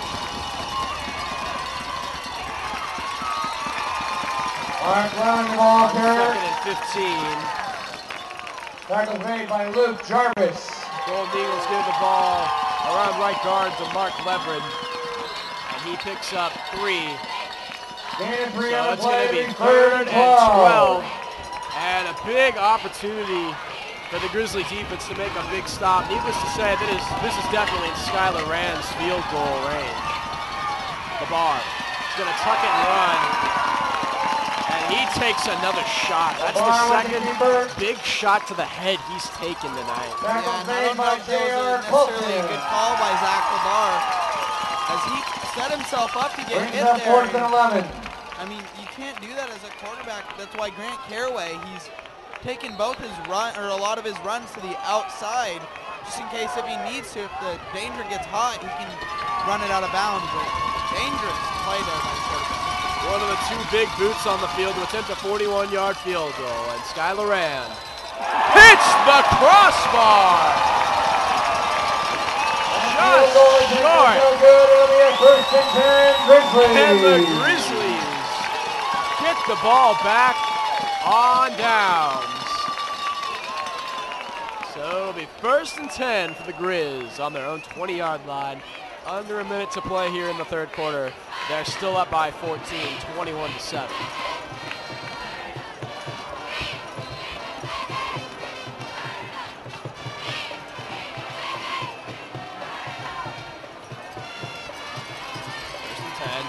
Ellison in motion. Ellison's going to get the sweep around the left side. Cuts it back inside. He's cutting it all the way back to the left. And if he could have made one more man miss, he had all the daylight in the world. We have a late flag after the play. Tackle was made by Santino Garcia. There is a flag on the play.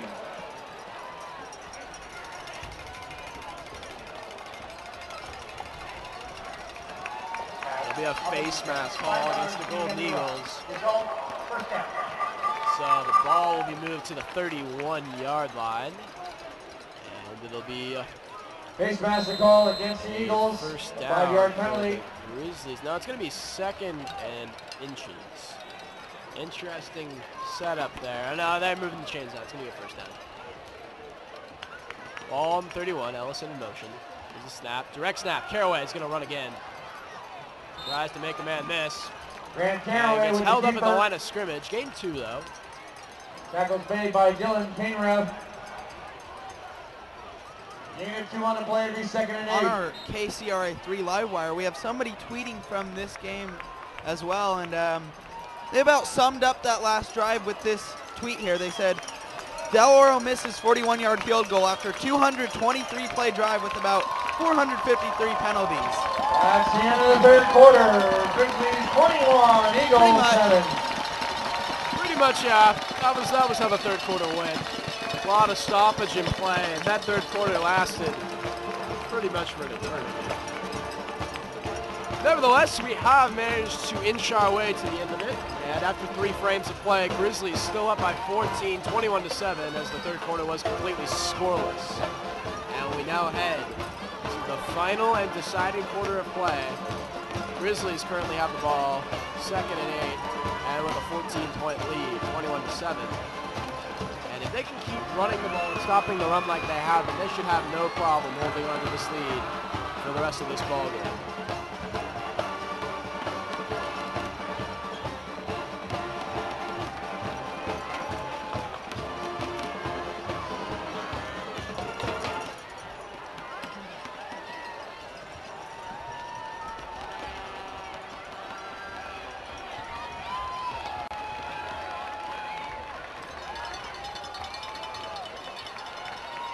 Teams retaking the field. Fourth quarter about to begin.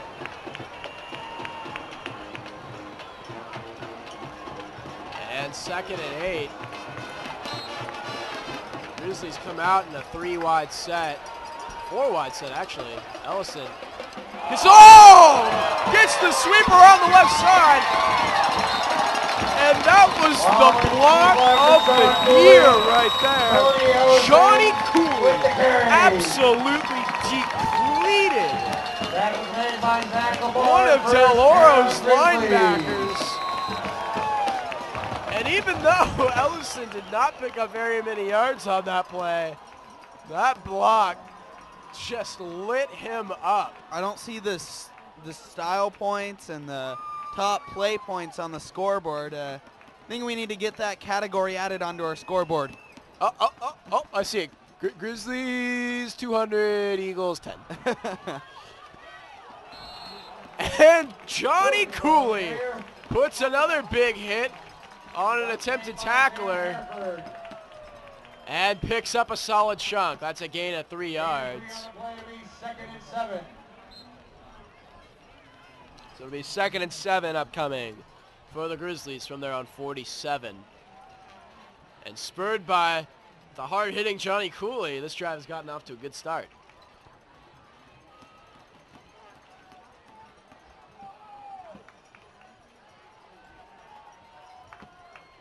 You know, it's always great to see those big blocks, but when the player that gets blocked isn't hurt, that's even better because you don't like to see injuries. That was a really great run by Cooley, and Cooley, he's playing inspired here so far on this drive. He got that handoff to the right side, cut it all the way back to the left, and picked up 4 yards, so it's going to be 3rd and 3 for the Grizzlies. And we are in Del Oro territory. Ball is on the DO 49.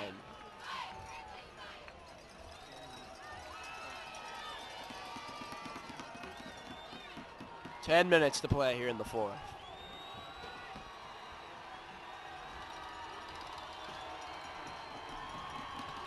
Ellison in motion. Here's the snap. Handoff. Cooley gets tripped up and gains about a half a yard. So that's going to bring up 4th down for the Grizzlies.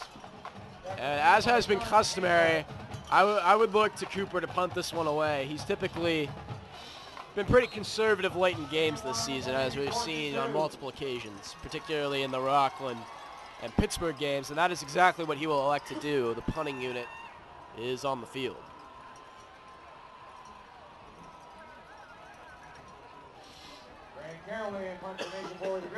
This just in, Oak Ridge got the final first down that they needed, and they're in victory formation. Oak Ridge will pull out the win, 20-17 over rival Ponderosa.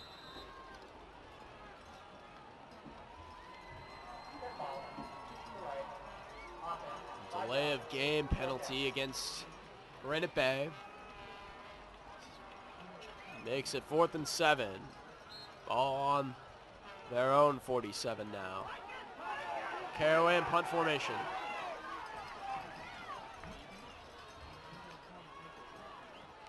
Snap was low, but a really good punt. This one high. And Brandon Monroe able to stay on his feet there for a little bit. Fielded that ball at the 19-yard line and had to work pretty hard just to get a 4-yard return. Well, there's that power I was talking about. Yeah, and as a result, Del Oro gets the ball 1st and 10 on their own 24. 9:08 left to play in the ball game. And Del Oro needs some points on this drive if they want to put pressure on this Grizzly football team. Yeah, and the game is very much in danger for Del Oro if they do not score some points on this drive.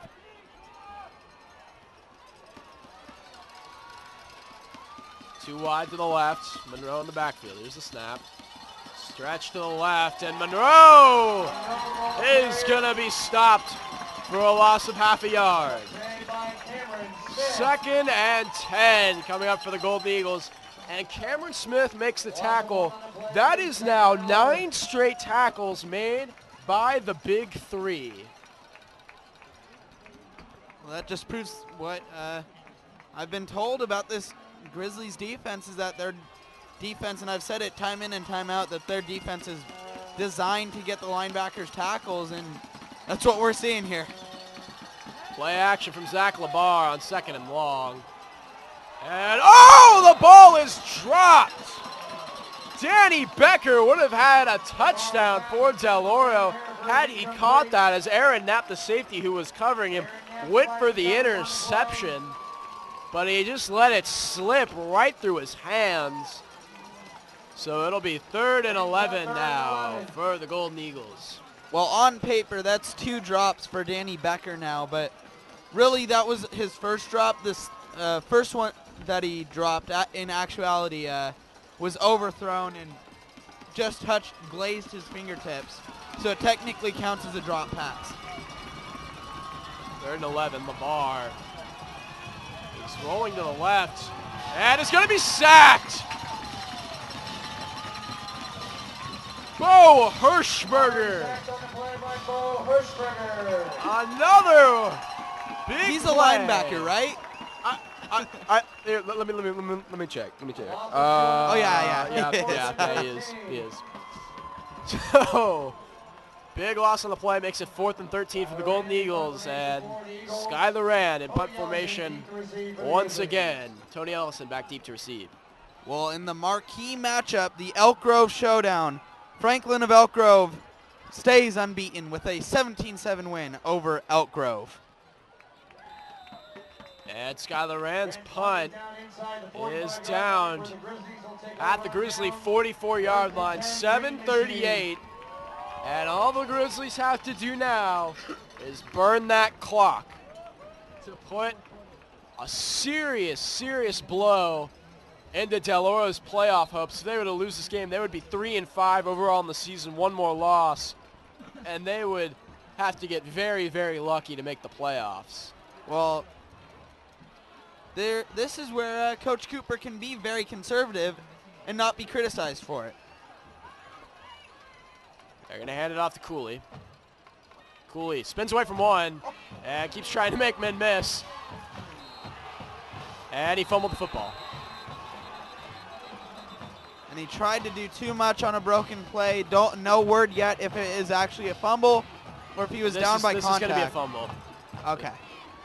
This is going to be a fumble. Like I said, try to do too much. Oh, no, they're going to... And they rule it down by contact. They rule it down, yeah. It looked like originally that was going to be ruled a fumble recovered by Del Oro. Now he was down. So it'll be 2nd and 14 for the Grizzlies from their own 40. Lucky break there. Had the Golden Eagles gotten the ball there and scored a touchdown, they would have been right back in this one. Yeah, and that was a little nerve-wracking. Partridge Cooley in the backfield. Ellison and Cernowar. Here's the snap. Slinging. Ellison deep down the field. It was over his head, though, and that will be incomplete. And now 3rd and long coming up for the Grizz. Yeah, and just one errant pass that, I mean, we haven't seen too many of those tonight, but overthrown. And Grant Caraway needs to recoup now. But a long 3rd down here, and I wonder if Coach Cooper will run the ball again, as he has many times on this 3rd and long, just to burn some clock. I would expect that's exactly what I'll do. 2 men wide to the right, Partridge Cooley in the backfield. Here's the snap, handoff Cooley around the left side, and he's going to pick up 3. So you were right. Cooper keeps it conservative and looks to burn some of that clock. We have an update from the Pleasant Grove Jesuit game.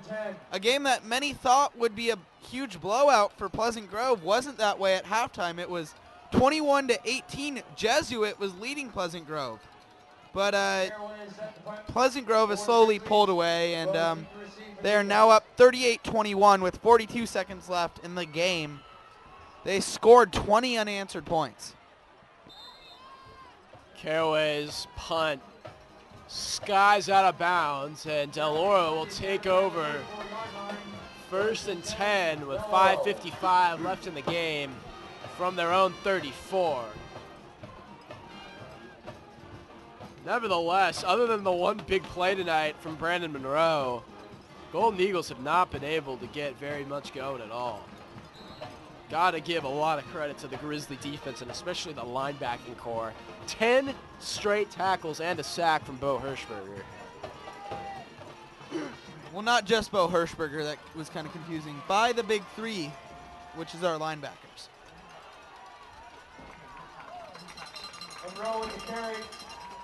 And on 1st and 10, Brandon Monroe gets the handoff around the left side again and picks up 2. So it'll be 2nd and 8 for Golden Eagles. 5:41 left in the game. Tyler Arneson with the stop. And it is finally final. Pleasant Grove has pulled off the comeback, and great performance, second half performance by them. 38-21 over Jesuit.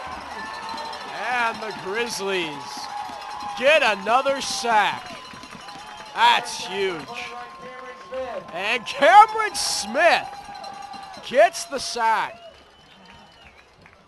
Loss of 5 on a play brings 12 straight and 2 sacks by the big three on the Grizzly defense, and they cannot be stopped right now.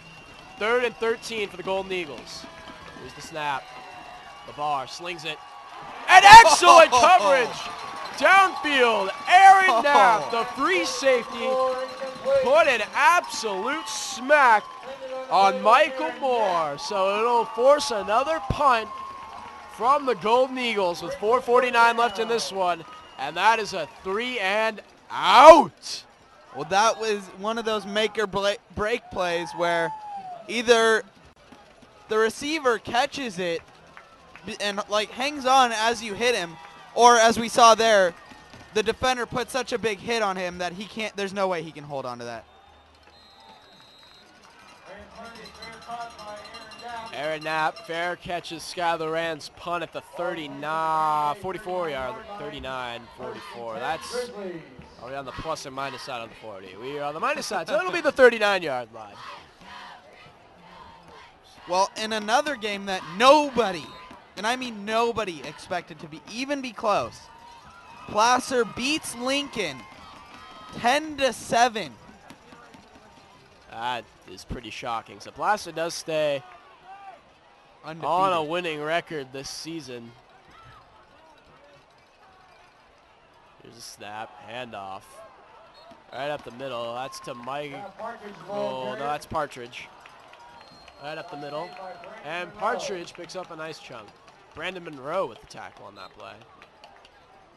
And the Grizzlies gain 5. It'll be 2nd and 5.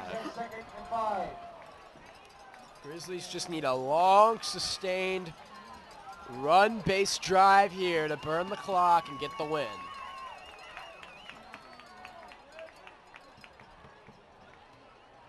Here's a snap, and Partridge once again. And he gains about 3.5, so it'll be 3rd and short, and it appears we're going to have a timeout. And it will be a timeout by Del Oro, their 2nd of the half. We're going to take a quick break from Granite Bay High School here as well on Play On Sports Network. Grizzlies still lead by 14, 21-7. No points scored so far in the second half. 4:03 left playing the ball game.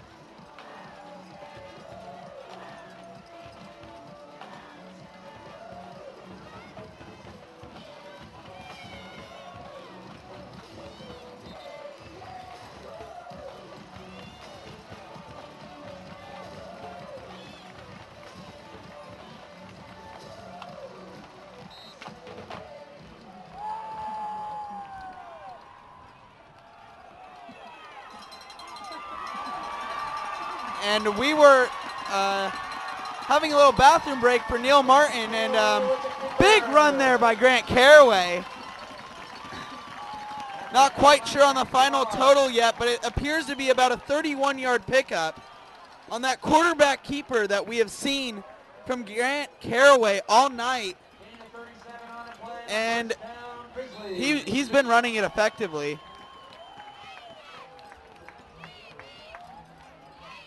Okay, so he is a quarterback. Let me say that. Let me preface what I'm about to say. He is a quarterback, but on 7 carries, he has 107 yards and 1 touchdown. Of course, the longest being that 45-yard run back in the second quarter. Johnny Cooley here spinning and moving and gyrates up to the 11-yard line for about a pickup of 6 or, no, that's a 7-yard pickup.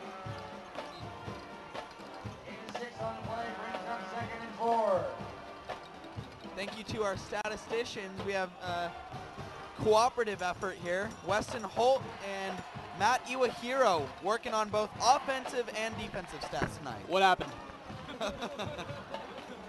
Neil Martin back from his potty break. Okay, I guess we're in the red zone now. Pretty cool. Tony Ellison gets the sweep around the right side and gets inside the 5-yard line. And Lucas, please, what happened? Well, Grant Caraway had a ginormous run again. It was about for 37 yards. And he is now, and I said this to our fans, but I'll say it to you again. He's now, and he is a quarterback. 7 carries for 107 yards and a touchdown. Wow. Yeah. Of course, the longest being 45 yards, so that's the majority of his running yards, but still, great performance by the quarterback there. First and goal now for the Grizzlies. Ball on the DO 4-yard line, looking to shut this one down. Here's a snap. Cooley gets hit. And in for the touchdown. There's a flag.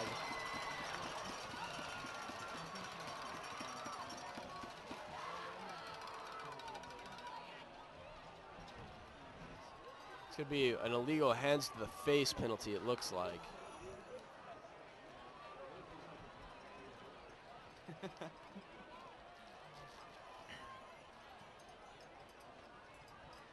a bit of sorting out for the referees to do here, and here's the final verdict. It was a face mask.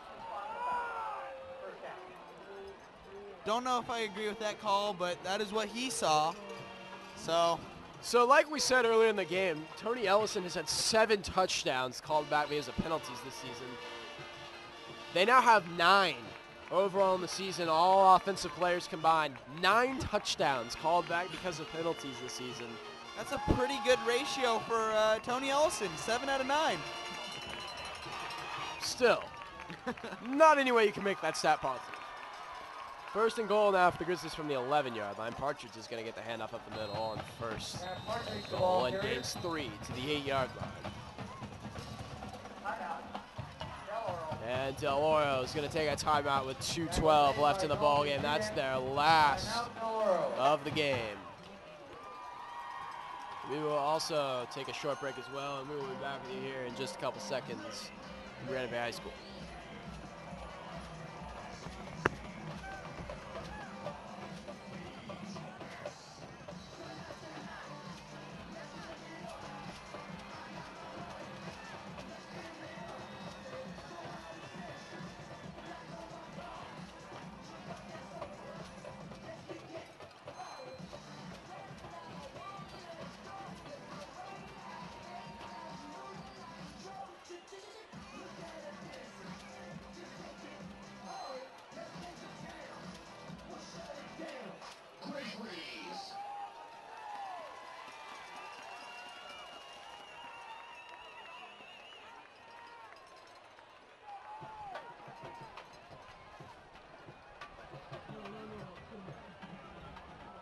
And we're back with you here at Granite Bay High School.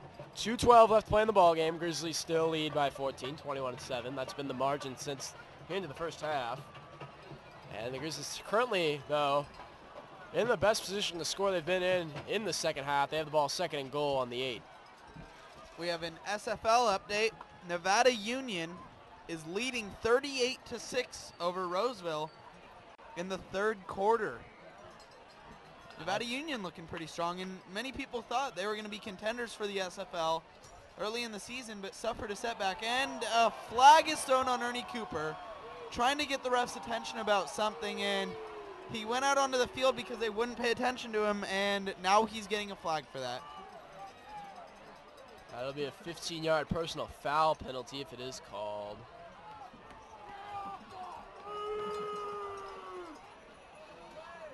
And that's what it will be.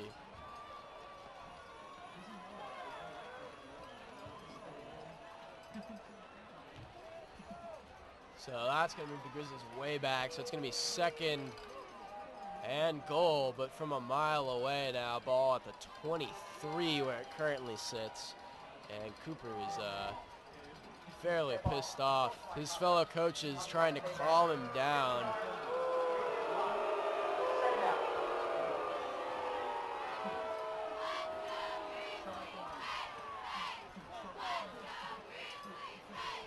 Caraway coming in with the play. Let's see if they try to run that fade route that's worked once for them. Of course, they got it picked off one time. but that's a 1-for-2 ratio. Let's see if they can throw in a little something to throw the defenders off and get it to work here. It looks like the same formation. I mean, Tony Ellison is out on that side. Yeah, yeah. 4 wide set. Ellison in motion. Sweep. Around the right. And Ellison fumbles the football. Recovered by the Grizzlies. And that is a rare, I mean, Rare fumble. Tony Ellison never fumbles. Didn't hurt him there, though. That, I think, is probably his first fumble of the season. And definitely not recovered by the Golden Eagles there. He does pick up 3, so it'll be 3rd and 20 for the Grizzlies. We're inside of 1:45 to play here at Granite Bay High School, and Granite Bay just trying to close this one out.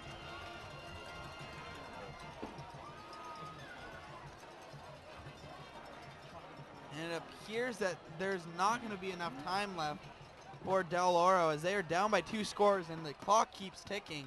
Gotta wonder why Del Oro is not calling timeouts here. Tony Ellison with the carry. Ellison gets the carry on 3rd and long and loses a yard. And the clock is still ticking. Has Del Oro accepted defeat? They're out of timeouts. Play brings up 4th down. Just kidding. So, Here's, not by choice, but by sheer situation, they have given up defeat. Lucas, there's no saving yourself here. At least I'm trying. You get an E for effort. Thank you, Coach. The Grizzlies will take their final timeout, and that uses all timeouts in the ball game. They'll probably try and kick one more field goal, just put this one a little bit more out of reach. 37.9 seconds left on the clock right now.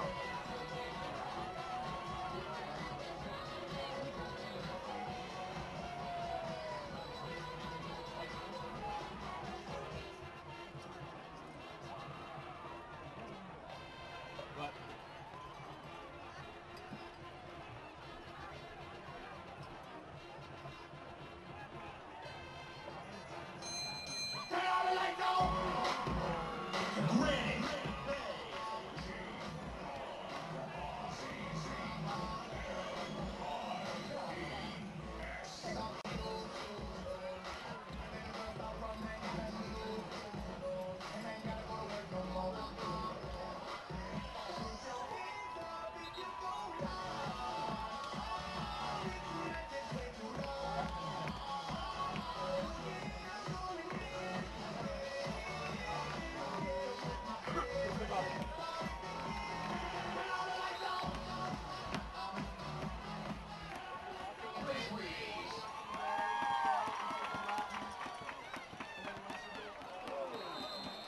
Go for it on 4th down. And they just run the ball, and obviously they don't get it. It'll be Eagle ball. And burn a few more seconds. Interesting play call there by Cooper. So Del Oro gets the ball back, 1st and 10 on their own 21, 31 ticks left on the clock. They have no timeouts.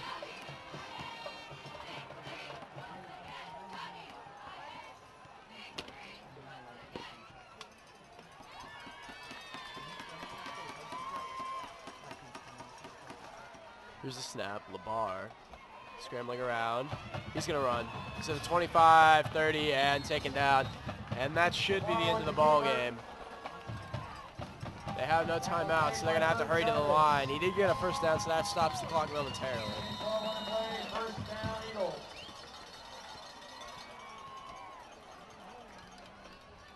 Three wide.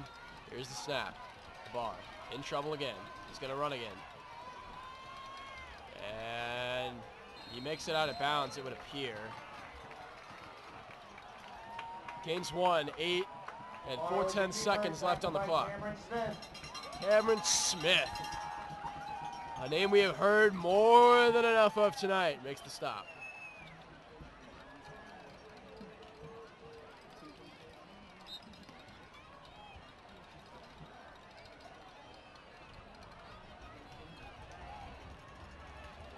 2nd and 10.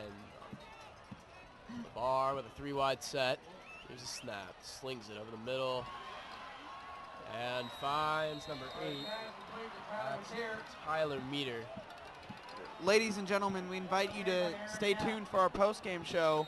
We'll be back about a minute or two after the game ends for a live post-game show to wrap up this game and talk about everything in general.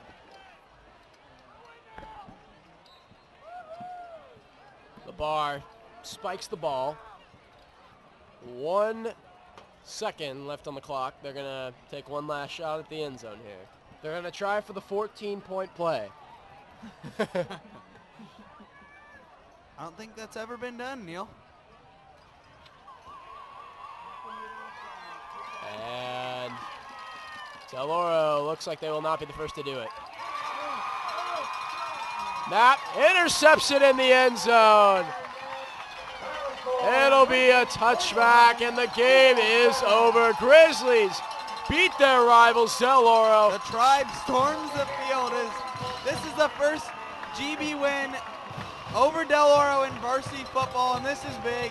You can see the fan emotion. They're going crazy. This is a big moment.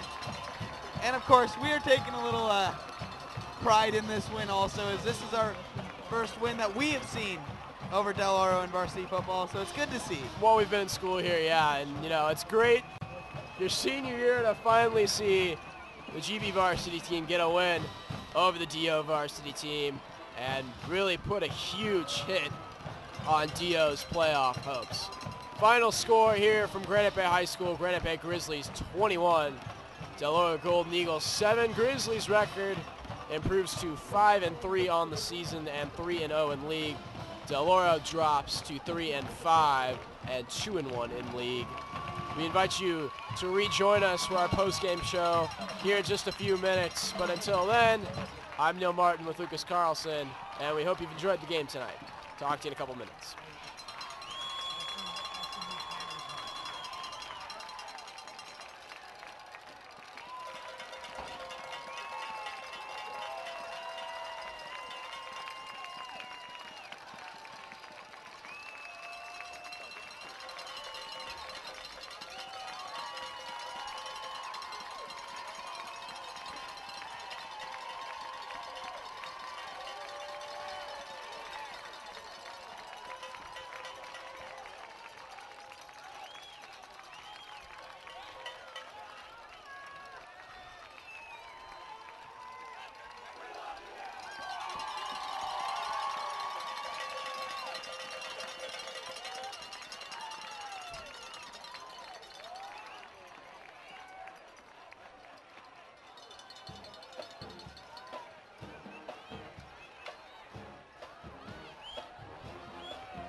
And really, just a top-to-bottom great performance by the Grizzlies tonight, getting it done on offense and defense. Grant Caraway had another really great game in the defense, held the Golden Eagles to 7 points, and their only really big play of the night was the 75-yard scoring run by Monroe. Well, yeah, and I mean, this was a great game for Granite Bay. I mean, this was a quiet game for both teams in the second half, which we expected with Granite Bay. I mean, they haven't really been the team that closes. They start strong and they don't really close, but just a solid game. They played well on defense, really well. Held Del Oro to 7 points, which is amazing, especially with their starting running back, Brandon Monroe, back. Yeah. But, go on. Yeah, absolutely. And, you said it. Brandon Monroe coming into this game, we were talking about how he's such a big name. College commit, very, very good, powerful player.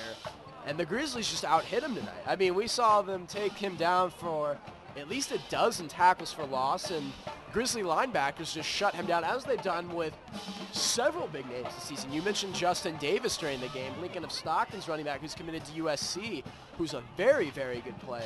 And they shut him down too. So great performance by the Grizzly front seven, but also give it up for the secondary. Zach Labar, not really an excellent quarterback, but every time he tried to go deep with the ball, Aaron Knapp was there, Nick Grace was there. There was somebody there to make the stops deep when they needed to, but Grizzly offense really had an excellent game tonight. Well, you did. Yeah, I was just about to transition into them if you didn't mention them, but I mean, they had a great game. Grant Caraway, it seemed like he was having a great game, right? Yeah, absolutely. The stats should prove wrong. He was 7 of 14 passing with an interception, but he did have 2 passing touchdowns and 124 yards passing. And of course, with the rushing, we already mentioned it. He had 7 rushes for 107 yards and the long of 45, which gained most of his yards, and a rushing touchdown. Yeah, that's a well-rounded game. Well, yeah, and like we were mentioning during the game, they're beginning to use him as a dual threat type of guy, and that's great to see because that's been his strength.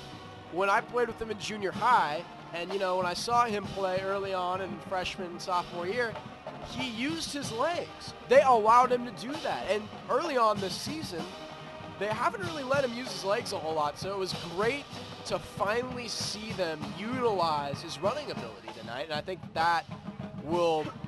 that'll help the Grizzly offense a lot as we progress further on into the season, and especially when you get into those top matchups in the playoffs. Oh, well, definitely, and, besides Grant Caraway, it was a relatively quiet game in terms of running the ball. I mean, both running backs, Johnny Cooley and Tony Ellison, had relatively quiet games, but Tony Ellison, of course, had the passing touchdown, he caught a touchdown, as well as Steven Graber. So, like we said, it's a well-rounded win. Grizzlies did a great job, and of course, it's always sweeter when you get that first win for the senior class over Del Oro. Absolutely, and great to be here for it. All right, let's talk players of the game real fast. Who would you nominate for offensive and defensive player of the game? Well, for offensive, Grant Caraway's legs. All right. And for defensive, you got to give it to Cameron Smith. He had a ton of tackles. Here, let me pull it up real quick. Neil, you talk about Cameron Smith real quick. All right, well, Cameron Smith is a beast. And we said it time and time again, it's a team effort in terms of our linebacking core. Our defensive line is big. They're meant to sort of fill those gaps and then allow the linebackers to come in behind them and finish the job. And Cameron Smith, Mason Conan, and Bo Hirschberger have done an impeccable job of that this season. And Cameron Smith, the leading tackler for this team, he had 90 tackles coming into this game. He's averaging 13 a game. And tonight, he easily matched that total. Oh, he hit the century mark. He had 10 total tackles, unassisted. All of them unassisted. So that's 10 total tackles. That puts him at 100 on the season, as well as one of them being a sack. Yeah, absolutely. Wow. Great player. Great player. And it'll be interesting to see how he compares to Bo Hirschberger when they are starting to get college looks. Bo Hirschberger has gotten looks from a lot of Ivy League schools. One of his big-time looks right now is Yale.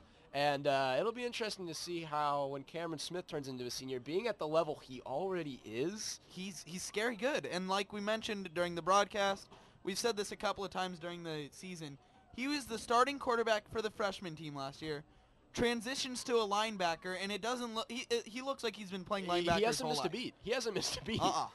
So, So it's amazing. it really is. All right, for me, offensive MVP, I gotta give it to Grant Caraway. I Exactly. mean, you know, it wasn't It wasn't an a stellar amazing by his. performance. It wasn't a light up the scoreboard, light up the statistics columns type of performance, but he got it done, and he showed a different dimension to himself, Exactly. which was great to see, and that is going to pay dividends for this Grizzly team.